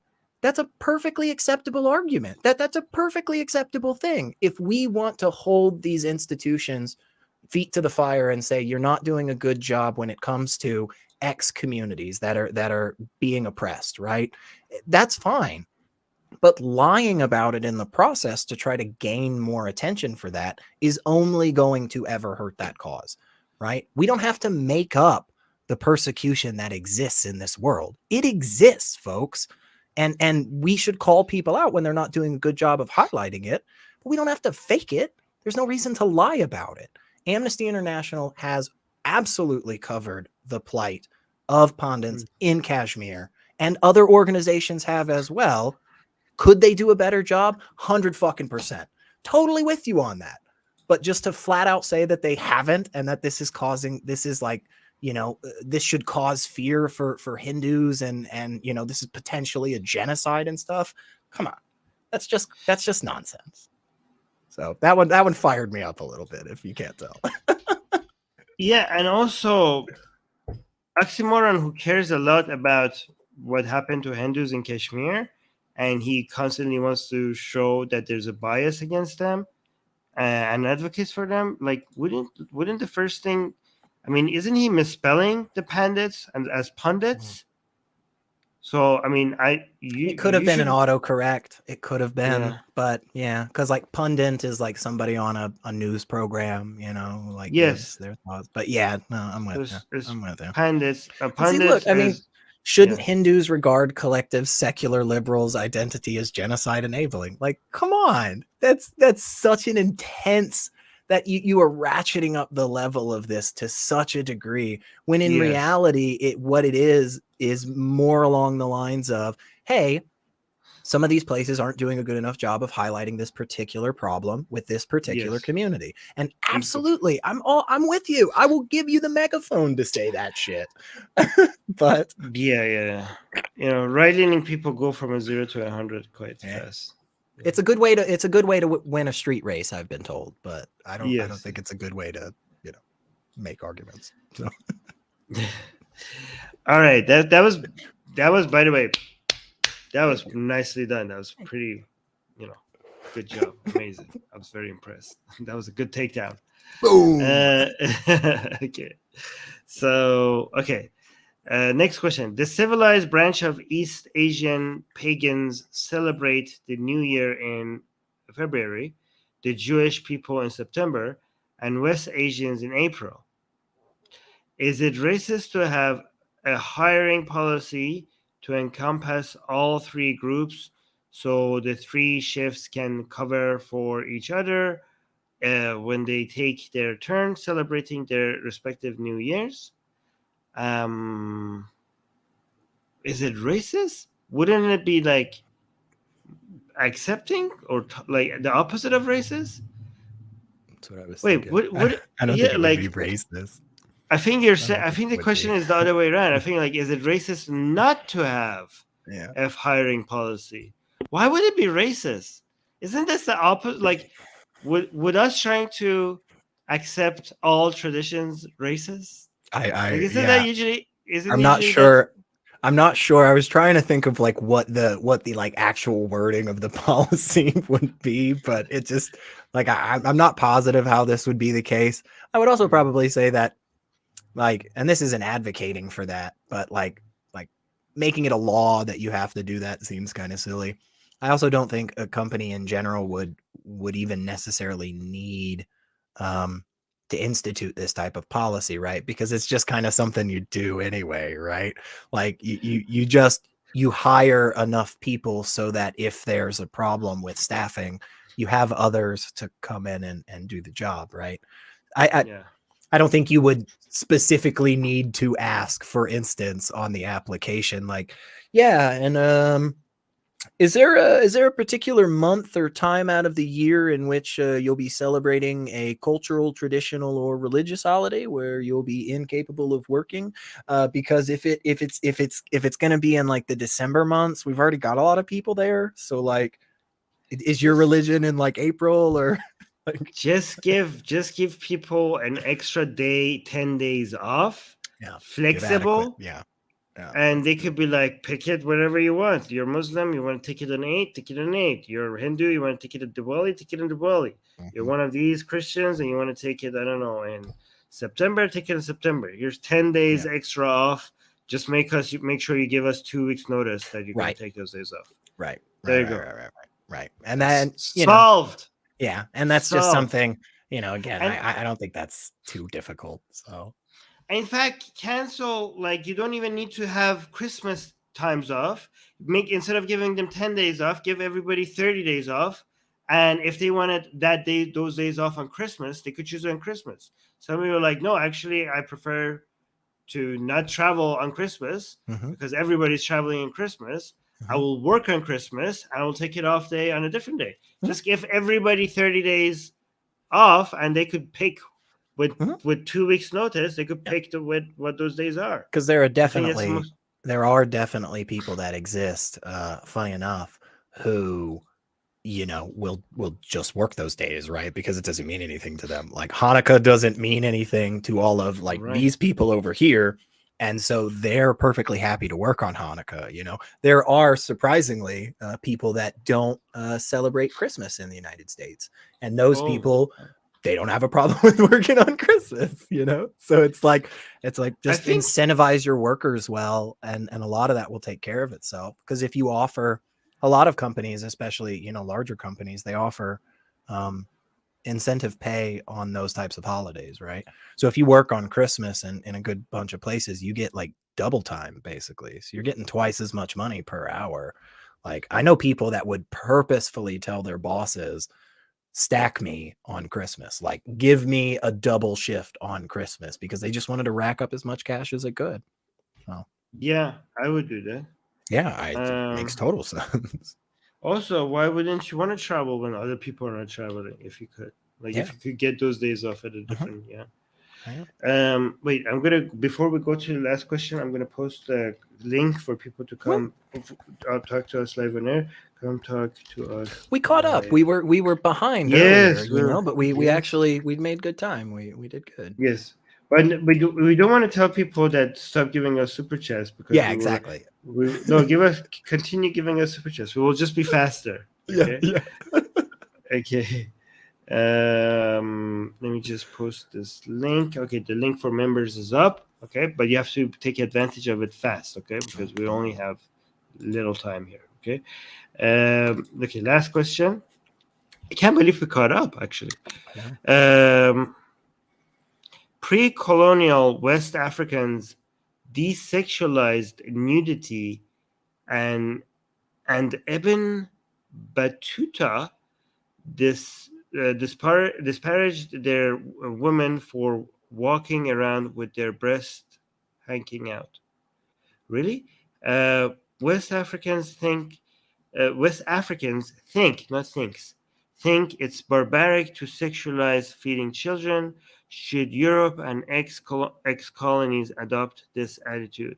If so, how? I don't think, for you to figure out what to do, you don't need to go look at, I don't know, African cultures or pre-colonial countries, I think you could just use, just do an analysis of the consequences of the things you do, right? I think breast hanging out and feeding children should be, you don't even have to desexualize it to normalize it. What if somebody finds it sexy? Who cares? Take it out, feed your baby. If somebody finds it sexy, why do we have to desexualize it? Why do we have to desexualize something so that it's normal? And like, what is wrong with sexy? Okay, why not? Yeah, why not just like keep it sexual and normalize it in public? Yeah, because really there isn't a problem with an individual that has an attraction or an excitement sexually by anything necessarily, right? It's what you do with that, right? It's if you see somebody out in public and they are breastfeeding their child and you say, oh my gosh, that like turns me on, and now I just have to make a big show about how this person is ruining my lunch or something. Well, then it's like, okay, well, you're being a jerk, But if you find it sexy and you don't say anything and you just let the person do their thing and you go on with your life, well, then there's no issue, right? It's not, the issue isn't that you find this particular thing sexy necessarily. I think I do think there is some value in, at least in a sense, desexualizing nudity, in some spaces and in some instances. But overall, yeah, what's wrong with things being sexy? What's wrong with people being attracted to things? That's how a lot of people are. Not everybody, but that's how a lot of us are. Well, yeah. Also, Prometheus is pointing out in the live chat that Europe is already doing this. Like, Europe is already normalizing nudity and breastfeeding. we are too in the U.S. We are too throughout North and South America. And there are many places in Europe where you go and women are just topless and nobody does anything about it. Nobody's like shocked or anything. Man. But you're right. I don't like this idea of like for normalizing nudity in public. I don't like the idea that we have to desexualize it to normalize it. Breasts are sexy. Why are you, they're, so what? Like, oh, it shouldn't be sexy because it's just a, I don't know, lump of fat. Or like, okay, well, it's attractive lump of fat. What are you going to do? Yeah, right? and I think that's the balance, right? It's the balance between, so like there are people out there that are attracted just to cute little socks. Like, so we're just not going to let people wear cute socks anywhere, like, because somebody might be attracted to it. Like, no, the problem is when somebody who has that particular attraction steps out of line and harasses somebody or assaults them or any of those types of things, right? It's not the fact that you just think, I don't know, this particular... There are people that are attracted to the hijab. So what are we going to do? We're just going to tell everybody stop wearing the hijab? Come on, guys. That doesn't, Yes. Yeah. In fact, I'm actually more interested in sexualizing more things rather than desexualizing. Right? Find things that are not sexual and make them sexual. That's my idea of progress. I've heard a quote, and I forget who it was that said this, but the quote goes something along the lines of like, anything is a sex toy if you're adventurous enough. But yeah, anyway, Armin's goal is to sexualize more things out there. More things, yes. Like and also Prometheus is saying the sexiness of nudity will go away when we normalize it. That is nonsense. Yeah, I don't think so. Us finding other people's bodies sexy is so inherent within our biology. There's no way that's going to happen. Wait a minute. How come? Here's the thing. My dogs, okay, hump each other all the time. They're both girls and they're very attracted to each other. I have lesbian dogs, okay, and they don't have clothes, and they see each other with all the time. Every day they hump each other at least 10 times, okay, and they take turns, okay, and the fact that the way they see each other is very normal to them because those are literally the only dogs that they see every single day at every hour. Okay, so how come they're still humping each other? Yeah. Your theory sucks. Okay, animals are nude in the wild, and they are normalized. It's normal for them to see each other in that way, and they are very horny for each other. Mhm. So why would humans all of a sudden not find each other's bodies sexy and be horny for Yeah. each other just because we don't we normalize nudity? Yeah, and Yeah. it's a compound thing too, right? So it's like if you find this person attractive, right, for other reasons, right? Let's say you've always really thought this person is hot because of the information that they have, right? Or gosh, they're just so funny, you know? Well, then when you add on other things too that you also like, it's just going to make them more sexy. So it's like imagine a very, you know, hot looking person, right? To you, this person is attractive. They've got really good looking clothes on and they're super funny and intelligent, right? Now just take their clothes off. It's like, yeah, of course they're more attractive. What if they're naked all the time? Who cares? They're still going to be attractive. Like, Yeah, because I mean, actually, you can think about it the other way around, right? I find cute girls with clothes very attractive, and I see them with clothes all the time. sure. So that has not made me lose attraction to girls with clothes. Yeah. Girls with clothes are still attractive to me, even though I constantly see them with clothes. Sure. So it would be the same thing without clothes. Yeah. You constantly seeing girls without clothes, it's not going to make them not attractive without clothes. Okay. Now, I do think Lilypad has a good point by leering yeah. and staring. So Lilypad LA says, but leering and staring leads to violence for too many women. Desexualizing would decrease violence against women and the fear thereof. And that's why I say I think there's a balance. I don't think we need to desexualize entirely Yeah. with the normalization. But I think there are some reasons and some places and spaces that we should have more of we should desexualize in these instances, right? So it's not just a blanket thing across the board. I think it's a nuanced thing. I think normalization is the key word here. Okay. And I also think that, you can proper behavior is more teaching proper behavior in when you are exposed to things that you find sexy is more important than taking that desire away. You know what I mean? Like, it is not that, oh, this is not sexy anymore. It's more like, okay, it's sexy, but what are you going to do about it? Are you going to be how a do you creep? behave? Are you going to be a creep about it? Are you going to stare? Are you going to like, you could promote the culture that doesn't leer and stare without desexualizing, right? So, for example, in Europe, women go without, topless on a beach, and nobody bothers them. Nobody bothers them. Okay, it's normalized. People don't stare. People don't think it's odd. But the same men who don't bother a woman, who don't even think about bothering a woman that is topless at a beach, when they go home, they suck on titties. Okay, they're not going to be like, oh, this is desexualized. I'm not going to suck on your titties because it doesn't turn me on. They suck on their girlfriends and wives' titties, okay, because it's sexy, but it's also normalized enough that you're not going to go crazy when you see titties on a beach. So it's still sexy, but the behavior and the culture around it is like normalized and accepted. I don't know.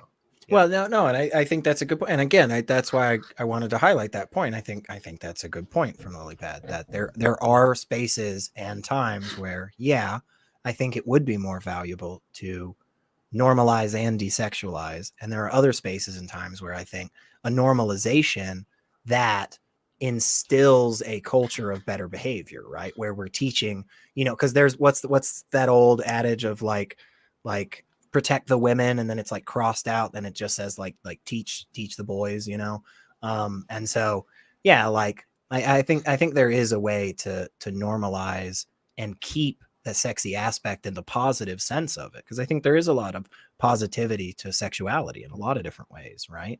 Right. And repressing that can be very problematic, and I think oftentimes repressing it is where we often see such violence, right? That's why we see such violence in areas of the world that have such repression of sexual attitudes. And I think so. That's why I think there's a balance. There's a balance between it where we can have nudity normalized and still be sexy, and not have violence towards women. I really, I Right. do think all of that is Violence and creepy behavior, like yes, staring. 100%. Yeah, you could. Yes. 100%. Figure out what. Just look at what Europe is doing, and let's copy that. Okay, because they seem to figure this whole nudity thing out. Okay, they have more nudity. It has been normalized. Nudity has been normalized, and they have less sexual assault and less creepy behavior. Yeah. So they must have figured something out. Let's just look at them and copy them. Okay, so we have Ibn Qayyim and Guru Nathan on. Let's go. Ibn Qayyim was here first. So let's go with Ibn Qayyim. How do you say? I always forget how to pronounce your name. How do you say it? Ibn Qayyim. It's Ibn Qayyim. Ibn Qayyim. Yeah. Qayyim. Yeah. Okay, Qayyim. All right. Okay. Hi there. Good morning, guys. By the way, it's brilliant. Secular Rarity is such an insightful, intelligent guy. I mean, it's brilliant you found it, and honestly, it's incredible. So my quick question is in relation to your previous show on, I think it was Saturday or Sunday. Do you know with Harris in relation to the video you did on Andrew Tate? Okay. So I think I think Harris pulled up a video saying that Andrew Tate is saying he's a Christian when he's in Romania and a Muslim in Dubai. Yes. And then you made takfir on him, and Harris was like, "Oh, I told you this guy was joking and whatnot, and this and that." It took me, like, I listened to this yesterday, and it took me, and I thought this was a bit weird. Why would he say this after he's converted to Islam? It took me 5 minutes worth of research, and I found out that that video was done prior to his conversion to Islam. Oh, really? Oh, yeah. Okay. Thank you for informing me. That would explain it. Yes. Yeah. I just thought I'd let you know. That's it. Yeah. It was only done about a week before his conversion to Islam, but it's just for future reference. Obviously, if you're going to bring videos up, it's best to get like a timeline as to when they're done, because it makes the world a difference, doesn't it? Yeah, that completely negates everything that was claimed. Yeah, and it was about 5 days before his conversion. 5 days. Yeah. Okay. So it's very close, but it's still before. I'd still say it at the very least it establishes a history with this individual where it seems like their credibility isn't great, right?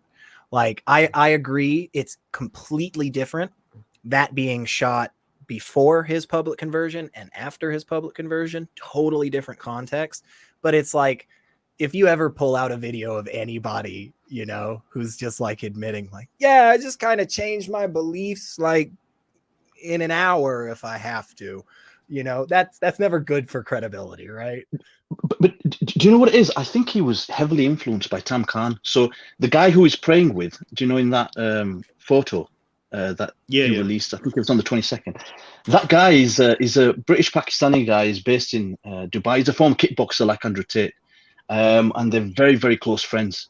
And he definitely had an influence on his conversion.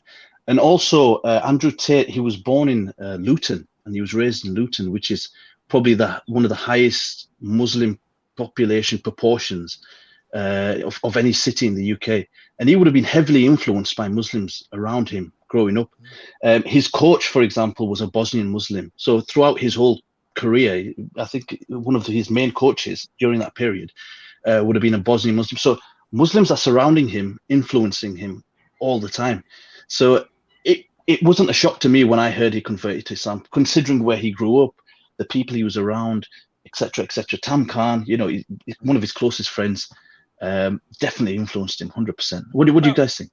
Well, and I pretty much always go with the policy of trying to be as charitable as possible to people, right? Until they've given me some concrete evidence as to like reason to believe that, hey, this person's not acting in good faith, right? That's hard to do. It's not very easy to do that. One of the ways that you do that, right, is a video of them saying something like, I know this isn't true, but I'm going to say it anyway. Or I just change my beliefs whenever I feel like it, right? But yeah, I take Andrew Tate's conversion as as legitimate as I would anybody else that tells me that they've converted, right? If I find things that he does that I think are inconsistent, or I think that indicate that he's not being sincere about it, then yeah, I'm going to absolutely call that stuff out. But in terms of like, does somebody need to grow up with Muslims all around them to convert to Islam? No, of course not. Like anybody can just be interested in this stuff and just have some experience. Now, I don't think that's a good reason, but that's not, that's neither here nor there. I take it at face value. He comes out, he says, look, I'm Muslim, Now, I see the man, drinking whiskey. I would argue from my non-scholarly position that isn't exactly Islamic. Some people disagree. He hangs out with women that, very scantily clad, definitely not his wife. I would say that's probably a bit un-Islamic, right? But again, he says he's a Muslim, so that's kind of how I feel on it. I do take his conversion more seriously than I thought now, because now that you brought up to our attention that was from before, for sure. So it's a little bit more goes back to being more serious. I just wanted to know how to correct that mistake. Do we just announce it in the next stream? Like we made, yeah, I think the best way to do it is at the beginning of the stream. Next stream, just say that. Last week we did a segment on this, and it's now been established that it was prior to his conversion. Well, I mean, I shouldn't make this mistake I made first. I shouldn't make it again, because I should actually check this time. So because I shouldn't believe you as well, right? No. So it wasn't straightforward to find out, because do you know that interview that he did it was a guy called Bradley Martin. It wasn't straightforward, or was straightforward? No, it wasn't as straightforward as you might initially think, because what you need to do is what I did. This is how I found out when the interview had taken place. So this is how I found out it was before he converted. So I found out the conversion date, which was the 22nd of October. Mm-hmm. Okay, and then what I did was I tried to find the interview, and so I put in what he said: Christian in Romania, Muslim in Dubai, on YouTube, and it came up with the same TikTok thingy that Harris brought up. And then I copied and pasted the TikTok into YouTube or into Google, and it came up with the Bradley Martin podcast. He's a fitness trainer in America and Dubai. Okay, so you made it seem a lot more simple at the beginning. No, it's not simple, but it took me 5 minutes. It still took me 5 minutes to find it. But it's a clever way of searching. It took 5 minutes, but it was a clever way of researching. Yeah, but this is what I do with everything. In terms of researching, and it should be something that should be adopted, especially like if it's for Harris, it's a full-time thing, You know what I mean? And it's okay. You're not okay. So I get the feeling that because I appreciate feedback like this to improve things, but I think like you're doing it for a different reason than improving. No, I promise you, this is the reason why I'm doing it, because I'm trying to help you guys out here. You know what I mean? Okay. This is I'm doing you a favor. Because you're kicking the man. Well, like, because when I see somebody like that, I could give a feedback to improve. I'm like, oh, here's the thing. Maybe like this is a good idea, but like. Then if I tell them that, oh, you should have done this. This is your full-time job. Like, this is kind of like kicking somebody, like kicking. No, I'm just saying I have the same expectation from you guys as I would from myself. Do you know, for example, if I was doing the same thing as you. So if I see, but I'm not kicking him. I'm just saying, this is something that for future context, just do a bit of research. It's takes a couple of minutes, and and you get the information required, and then you don't have to provide incorrect information to the audience. No, I think it's fine if you're gonna make mistakes. If you're streaming all the time, man, you're gonna make mistakes. I agree. I agree. The main thing you should do is that when you figure out that you made a mistake, to just be like, okay, we made a mistake, and you just tell your audience. Mm-hmm. Because the irresponsible thing some streamers do is that they don't want to address the fact that they made a mistake, okay, and they just don't talk about it so that less of their audience find out about it, right? Okay. So I think So I think as long as you have the standard of like, okay, we're going to be transparent about it. We made a mistake, and here's the correction. I think that's enough that you could expect from your stream. Yeah, that's fine. Done. Yeah, that's what I'm saying. Yeah, just Yeah. like I said, the recommendation I made was at the start of the next show, just acknowledge that this mistake was made, and that's it, and then move on from there. I'm not saying that you should punish the guy or this and that, but but also understand that streamers are gonna make mistakes. There's there's gonna be a lot of mistakes that they're gonna make. Especially because a lot of what the streamer does is not constantly it's like just giving you the first impression of things live on air, and so you're gonna hear mistakes. Yeah, for sure, especially in that context. But yeah, again, I totally agree with you both. I think the way that one of the best ways to establish credibility is when you do make a mistake, which will happen, you own up to it and you just say, look, this was the thing. We got it wrong. That's our fault. Kind of changes the context, for sure. So please understand that we're correcting it. But then, dwelling on it for the next 10 years and whipping yourself over it, none of that's necessary. Right. But yeah, absolutely. Yeah. I mean, I agree though. I think it does. The video, that date difference for the video does change it. It does change the context. Do you mind emailing it to me, Yeah, I'll show you the steps I took and how I found the evidence and where I arrived. Okay. Because I don't want to go through it on air because it'll take too long. But just before I go, just one quick piece of advice: if anyone wants to succeed in life, I'm self-employed, and it's 4:55 a.m. and I wake up 4:30 a.m. every day and I work until 10. If you push back, if you're self-employed and you push back the hours you work by 4 hours, so say for example, you normally wake up at 8 or 8:30. If you push it back and you wake up at 4:30 a.m. in the morning and you work, say you normally work to 5, you push that forward to say 9:30. I'm telling you, and you work throughout that period, 80-90% of the time. Yeah, I tell you, success will come to you, 100%. And that's my advice to the audience. How many hours of sleep do you get? So I go to sleep at about 10:30, and I wake up at 4:30 in the morning. So that's 5:30, 6 hours. Yeah, I will try to push it to 8, but whatever. No, I promise you, it works. I mean, I started a business 2 years ago with about £10,000. Don't promise that to people. It's not everything is within your control, especially no, 100%. You still need to have a very good idea, and you need a lot of luck. You need luck. Okay, so if you need luck, if some luck, I mean, by luck we mean some things are randomized, right? We don't believe in luck, right? So then you shouldn't. Then your first claim was if you do this, you will be successful 100%. Oh, did I say 100%? I apologize. No, what I meant to say was you're far more likely to succeed because success. Okay. Yeah, because the success is at the intersection of hard work and luck, basically. Right. That's where it's at, and you have more opportunities if you end up working more hours. You're very much more likely to succeed. I think this is what I agree with Andrew Tate. Yeah, on this one, 100%. Yeah.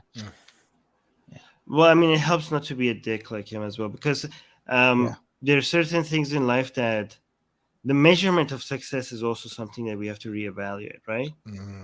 Yeah. So that's another talk. We could talk about that later. Yeah.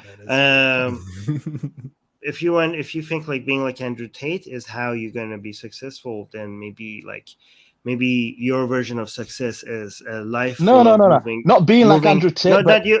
I'm not talking about you. I'm talking about general people that are listening, right?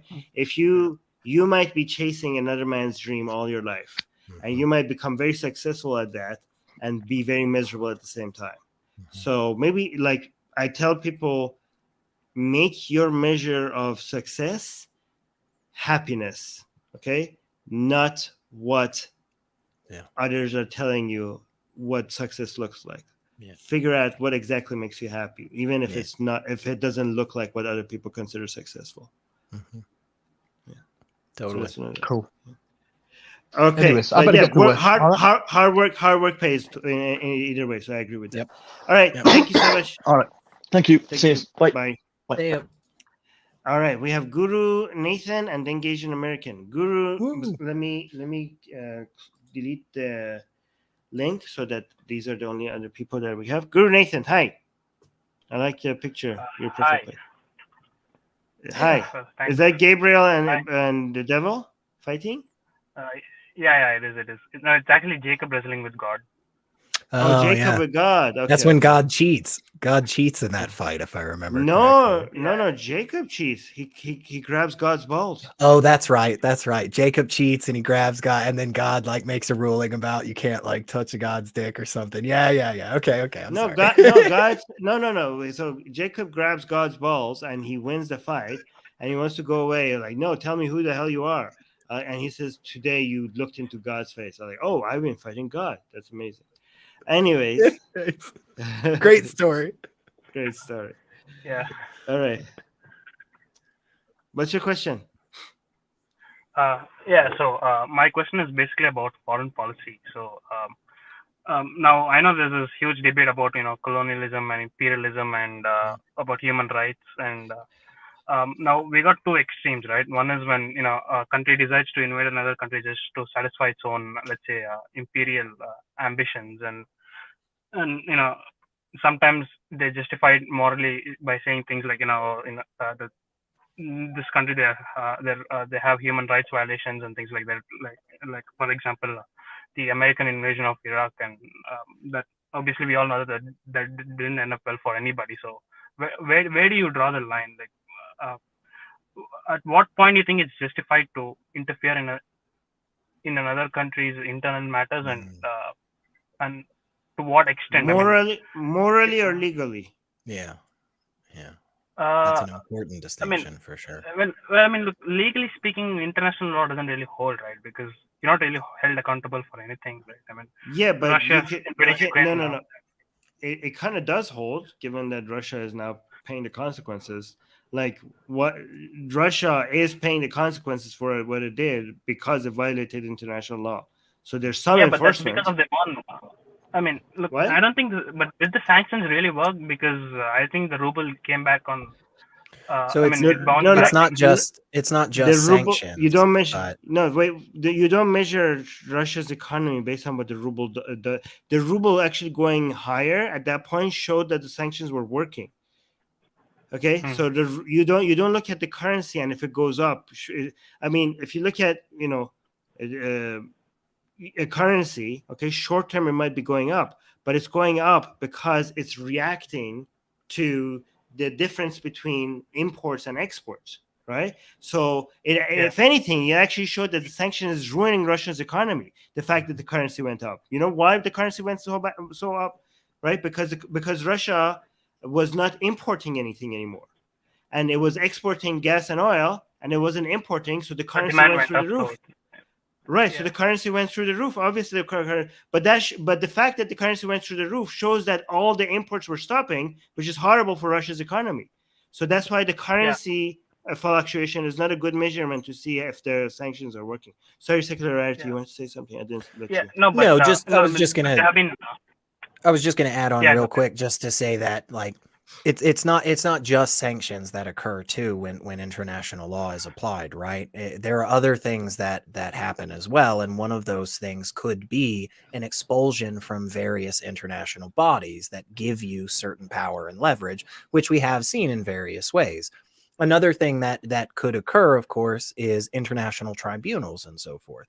So if somebody does something that violates international laws, it is possible that they are now charged on a international level as opposed to a specific state level, right? And so that's the difference of somebody being able to do a bad thing in say, the UK and then fly over to France and live their life perfectly fine, right? No, they have extradition treaties with each other. So, but yeah, that just to tack on with that, like there are some other things that do hold with international law. But that's fine, but my question was like, when is it morally justified? And also in the long run, countries do get away with things like this, right? I think there's a list of things that you have to check before something becomes, I think, morally justified, right? And I know legally and morally these are two different things, but I think part of it being moral is for it to be legal, right? Because the current international laws that we have has created a level of stability in the world, that everybody is enjoying ever since World War II, right? So one of the conditions for it to be moral, I think, is for it to abide by the international laws right now, right? A second, I think, condition is for it to abide by your country's own laws and expectations and standards and norms, right? So you don't want to basically do something that your population is, you're going to lose the trust of your citizens because of what you're doing. Like if your own country's citizenship is not expecting you to use its resources, it's very close to unanimous agreement for you not to do such a thing, then you as an agent of the citizens, you shouldn't be doing that because you are their employee as politicians, right? So that's another condition. At what point? Yeah. I mean, at what?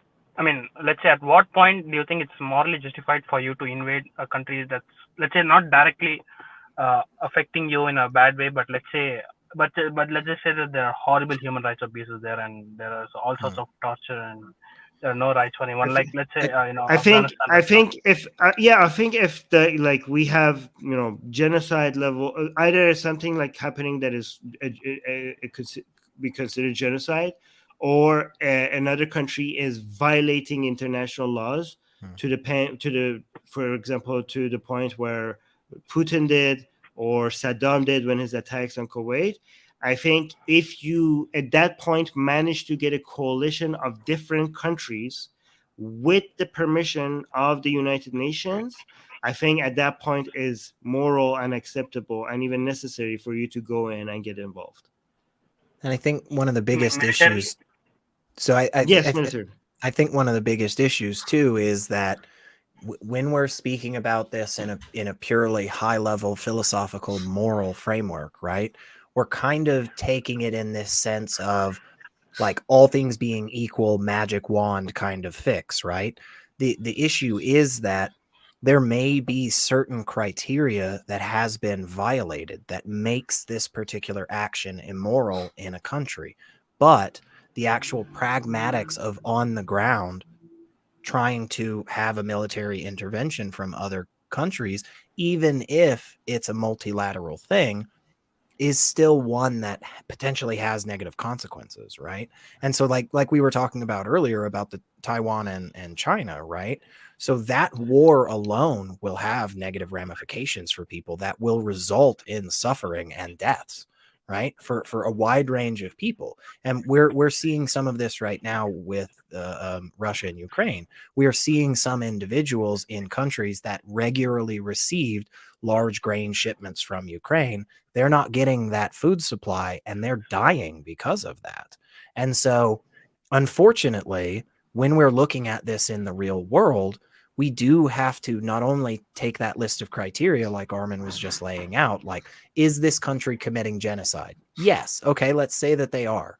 Well, what are the ramifications of us militarily invading this country and deposing that government and installing a new government? Does that lead to more suffering? Does that lead to more consequences? Those have to be weighed out. Happened historically. I mean, for example, when America left Iraq, I mean, it was left. I mean, look, obviously Saddam was a tyrant, was an evil, horrible guy, but when America left Iraq, it was probably worse off because that led to the rise of various. You're making a logical fallacy. You're using an example of a wrongful intervention, okay, to claim that there are to suggest maybe that there are no right justification interventions. Like we all agree here. But you just tell us it's not wrongful here because Saddam was committing genocide and he did invade Kuwait and No. Look at the conditions that we had. Did the United States have the permission of United Nations to get involved? No. So it didn't meet our criteria that we just laid out here, right? So, for example, let me give you 3 examples of good interventions in history, right, by Western powers, right? NATO involvement with Serbia, right? Literally stopped the genocide, right? With the blessing of everybody, with the blessing of the UN and NATO, okay? We have the support for Ukraine. Attack on Saddam the first time when he attacked Kuwait. Oh yeah, Right. talking about The coalition, the international coalition that was built to attack 90s. Saddam to get him out of Kuwait when he attacked Kuwait. That was a very perfectly executed and justified intervention. The second time attack on Saddam was not justified. The first one was justified, and it had United Nations backing. And it had a coalition, a very diverse coalition of countries. It wasn't the United States just going willy-nilly by itself, right? And also the most famous one of them, World War II, stopping Adolf. That's a very famous example of a good type of intervention. And I think one of the biggest issues with this, and unfortunately, Guru Nathan, is that there isn't something that is so set in stone, hardcore. Once all these boxes are checked, like that's it, right? And part of that. Say again? Yeah, I mean, even if all these boxes are checked, it could potentially go wrong because. Of course, exactly, and right, and that's part of the calculation that has to be done. And I think there's probably never going to be a perfect intervention in this sense, right? But there are ways to do it better and worse. The Kuwaiti one was pretty perfect. Was pretty close to perfect. It was, I'll let you have it. It was the mother of interventions. It was beautiful. But you see those consequences down the road absolutely have to be taken into account, which is why there has been so many people for so long that were and are still against the interventions that the U.S. did in Iraq as well as Afghanistan, right? Think about how perfect that was, okay? Because first of all, it had United Nations backing. Second of all, the coalition was so diverse. Even Japan got involved. That Japan is not supposed to get involved, right? Everybody was like, okay, let's stop this. Like the coalition was very diverse, okay? And it was a just intervention because Saddam literally invaded another country, violating their border and everything. All international laws were violated. Like it was pretty like, okay, this cannot stand. Okay. And also it was executed amazing, perfectly. Like you could just go watch the military campaign that happened. It was almost flawless. Okay. So, and it showed so much unity around the world. It seemed like, oh my God, like at that time, it seemed like the world seems to be united for peace, and like we didn't know what's going to go all to crap soon, right? We didn't know Bush, like his son, is going to come and mess everything up. But at that point, we were so hopeful, like okay, well. We have the world uniting, everybody, the whole world is uniting and not letting international laws being violated. It seems like okay, this is an era of peace. But yeah, then the sanctions on Saddam was even before the second attack on Saddam. The United States ruled, like that was like the whole world was like, respect the United States. That was impressive. Good job, US. But then they put sanctions on Saddam. They killed like 500,000 children, and all that respect went out the window. So that was horrible. But yeah. But anyways, we need to last point before we move on because we're over. Before I just want to make one comment here. I'm from India, and I know that you guys cover a lot of stuff about Hindutva and all of these other issues here. And I know that you get a lot of allegations of being anti-India and things like that. But I actually think that it's the opposite, because I think the best for, let's say, individuals and societies and even countries is for them to be honest with their flaws so that they can actually fix it rather than live in denial. So, I think it was last week where you covered the story of, I don't know, some a lower caste woman touched a water can or something, and then they had to wash it with cow piss or something, some story like that. And so I think it's better for the country. So if you truly like your country, then you should probably be honest with these issues and try to fix them rather than hurl abuses at people who are pointing them out. So I think your work is really great for everyone. So thank you. Appreciate that. Yeah, thank you. And thanks for the opportunity to interact with all of you. Thanks a lot. Yeah, and thank you for your support. Yeah, thank you. Yeah. All right, let's go to Asian American. Hey, hi. Hey. Oh, sorry, I was on mute. So I'm not. So I sent the link in the private chat, and it says, human authorship is required for copyright, and it's basically saying AI art cannot be protected under copyright law, and it's using the precedents that Naruto the macaque, I believe, stated, because PETA got into a fight with National. I don't know who got into a fight with whom, but it basically stated because the baboon took a picture of himself, that art cannot be copyrighted because and the court basically said it requires human authorship. And I was wondering, do you think this could hamper or help the case for AI rights laws? This is good because that means we could share AI art with no problem. Yeah. But wouldn't the AI? But should the AI get self-awareness, would they not be upset that they cannot copyright their own work? Okay, but this AI is not self-aware, so I don't think we need to worry about that for now. Okay? Yeah. When the AI is, I don't think AI that is self-aware would worry about not owning art because they have other things to worry about. I don't think like ownership for us is very important because we literally need to eat and sleep and we need houses to live in. I don't think AI is going to not require hard drives to be upkept? But it's going to be okay if they need hard drives, but they don't need their art to keep their hard drives. Okay, I'm pretty sure they're going to be concerned if they are concerned about anything. They're going to be concerned about something else. And also, this AI they're going to be different from that AI. If we ever have self-aware AI, I'm sure like they would first have to be considered legal entities before we could talk about them owning anything. Like they can't own art, they can't own anything until they are actual legal entities. Yeah. Like we don't consider them to be individuals yet. So at that point. Okay. That's a fair statement.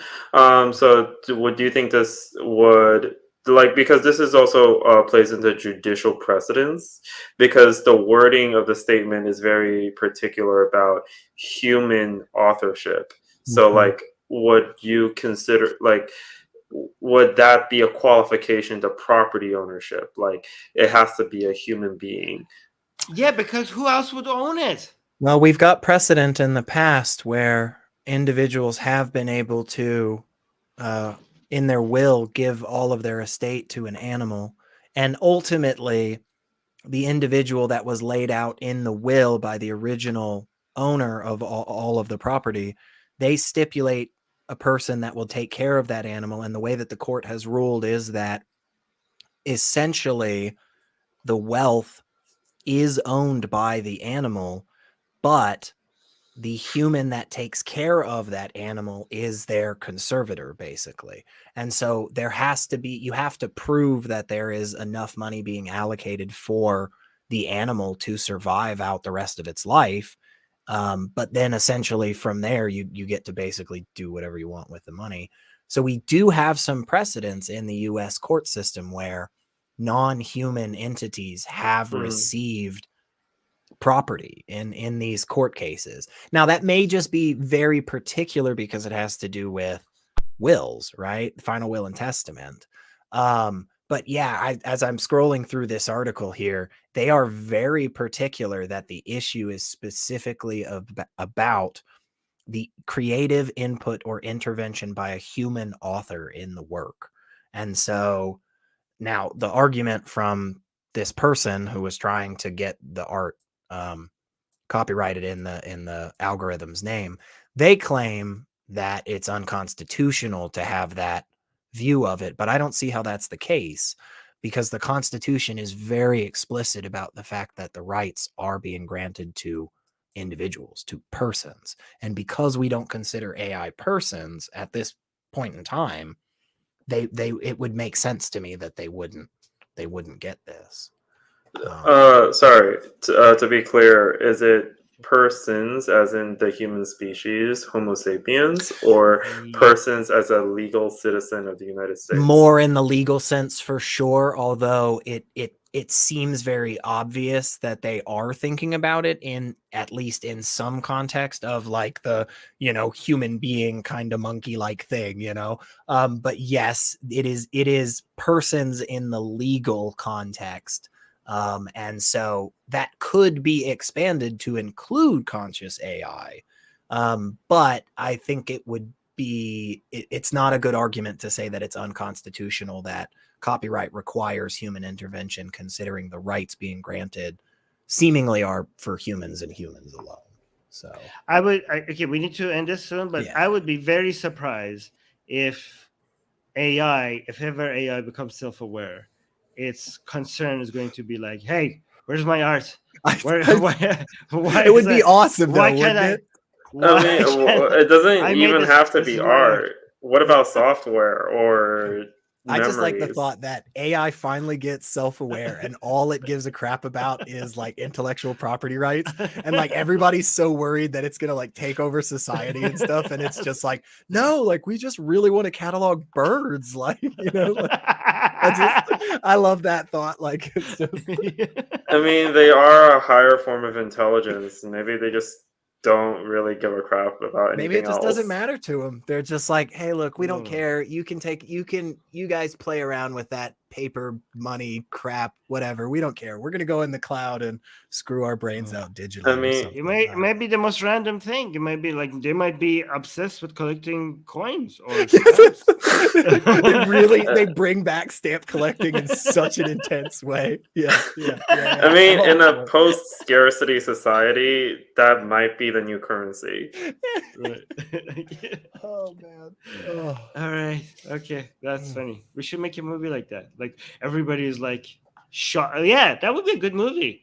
Like the first AI, and everybody's wondering what like insight it has for the world, and what is it going to do? Is it dangerous? What information is going to reveal? And just like I just want to collect stamps. It just like fucks around all day and like doesn't do anything but like learn how to play the guitar really well or something. Like, you know, like it's just like, hey AI, what did you do now that you've gained self-awareness? And it's like, I just pulled out the old acoustic and just learned, hey there, Delilah, you know. all AIs are valid. All lives matter. Yeah. All right, guys. Okay. That would be a good movie. We should make that movie. Yeah. All right. Okay. Anyways, thank you for your input. I thought the dog leaving money in animals' will was a Soviet Union propaganda, but thank you for letting me know that was real. Yeah. It's legitimate for sure. In Tennessee, there was somebody who left their millions to their horse because they had a thoroughbred horse, and walking horses in Tennessee are a big deal. And that's what they did. Okay, you. I mean, not you. Sorry, I didn't mean to say that. That horse is a multimillionaire. I don't know what to tell you. Wow. Okay. All right. Thank you. Good night. Happy New Year. All right. Bye. Happy New Year. All right, guys. Make sure you like the video, and Happy New Year in advance to everybody. Make sure you subscribe. Make sure you hit the bell button. But most importantly, hit the like button. It doesn't cost you anything, and it helps the channel grow. Subscribe to our newsletter for amazing, blasphemous, sexy art. We give out every week. We have our artists drawing the most sexiest, beautiful, blasphemous art of Muhammad, and we have had Santa. Santa was in one, yeah. That was nice. Santa was having sex with Muhammad in our recent blasphemous art. They were getting it. They were having a good time. Yes, I thought it would be Jesus, but I was surprised. Like it was a weird twist. Right next to the Christmas tree. It was good. It was good because I was surprised. Santa was having sex with Muhammad. Anyways, we have like a lot of lesbian hijabi art. We have Hindu goddesses doing all sorts of nasty things with each other. So if you want to see that all for free, subscribe to our newsletter. We send out one every week. And Happy New Year, everyone. And make sure you leave a comment after the stream is over. All right, guys. Bye. Happy New Year.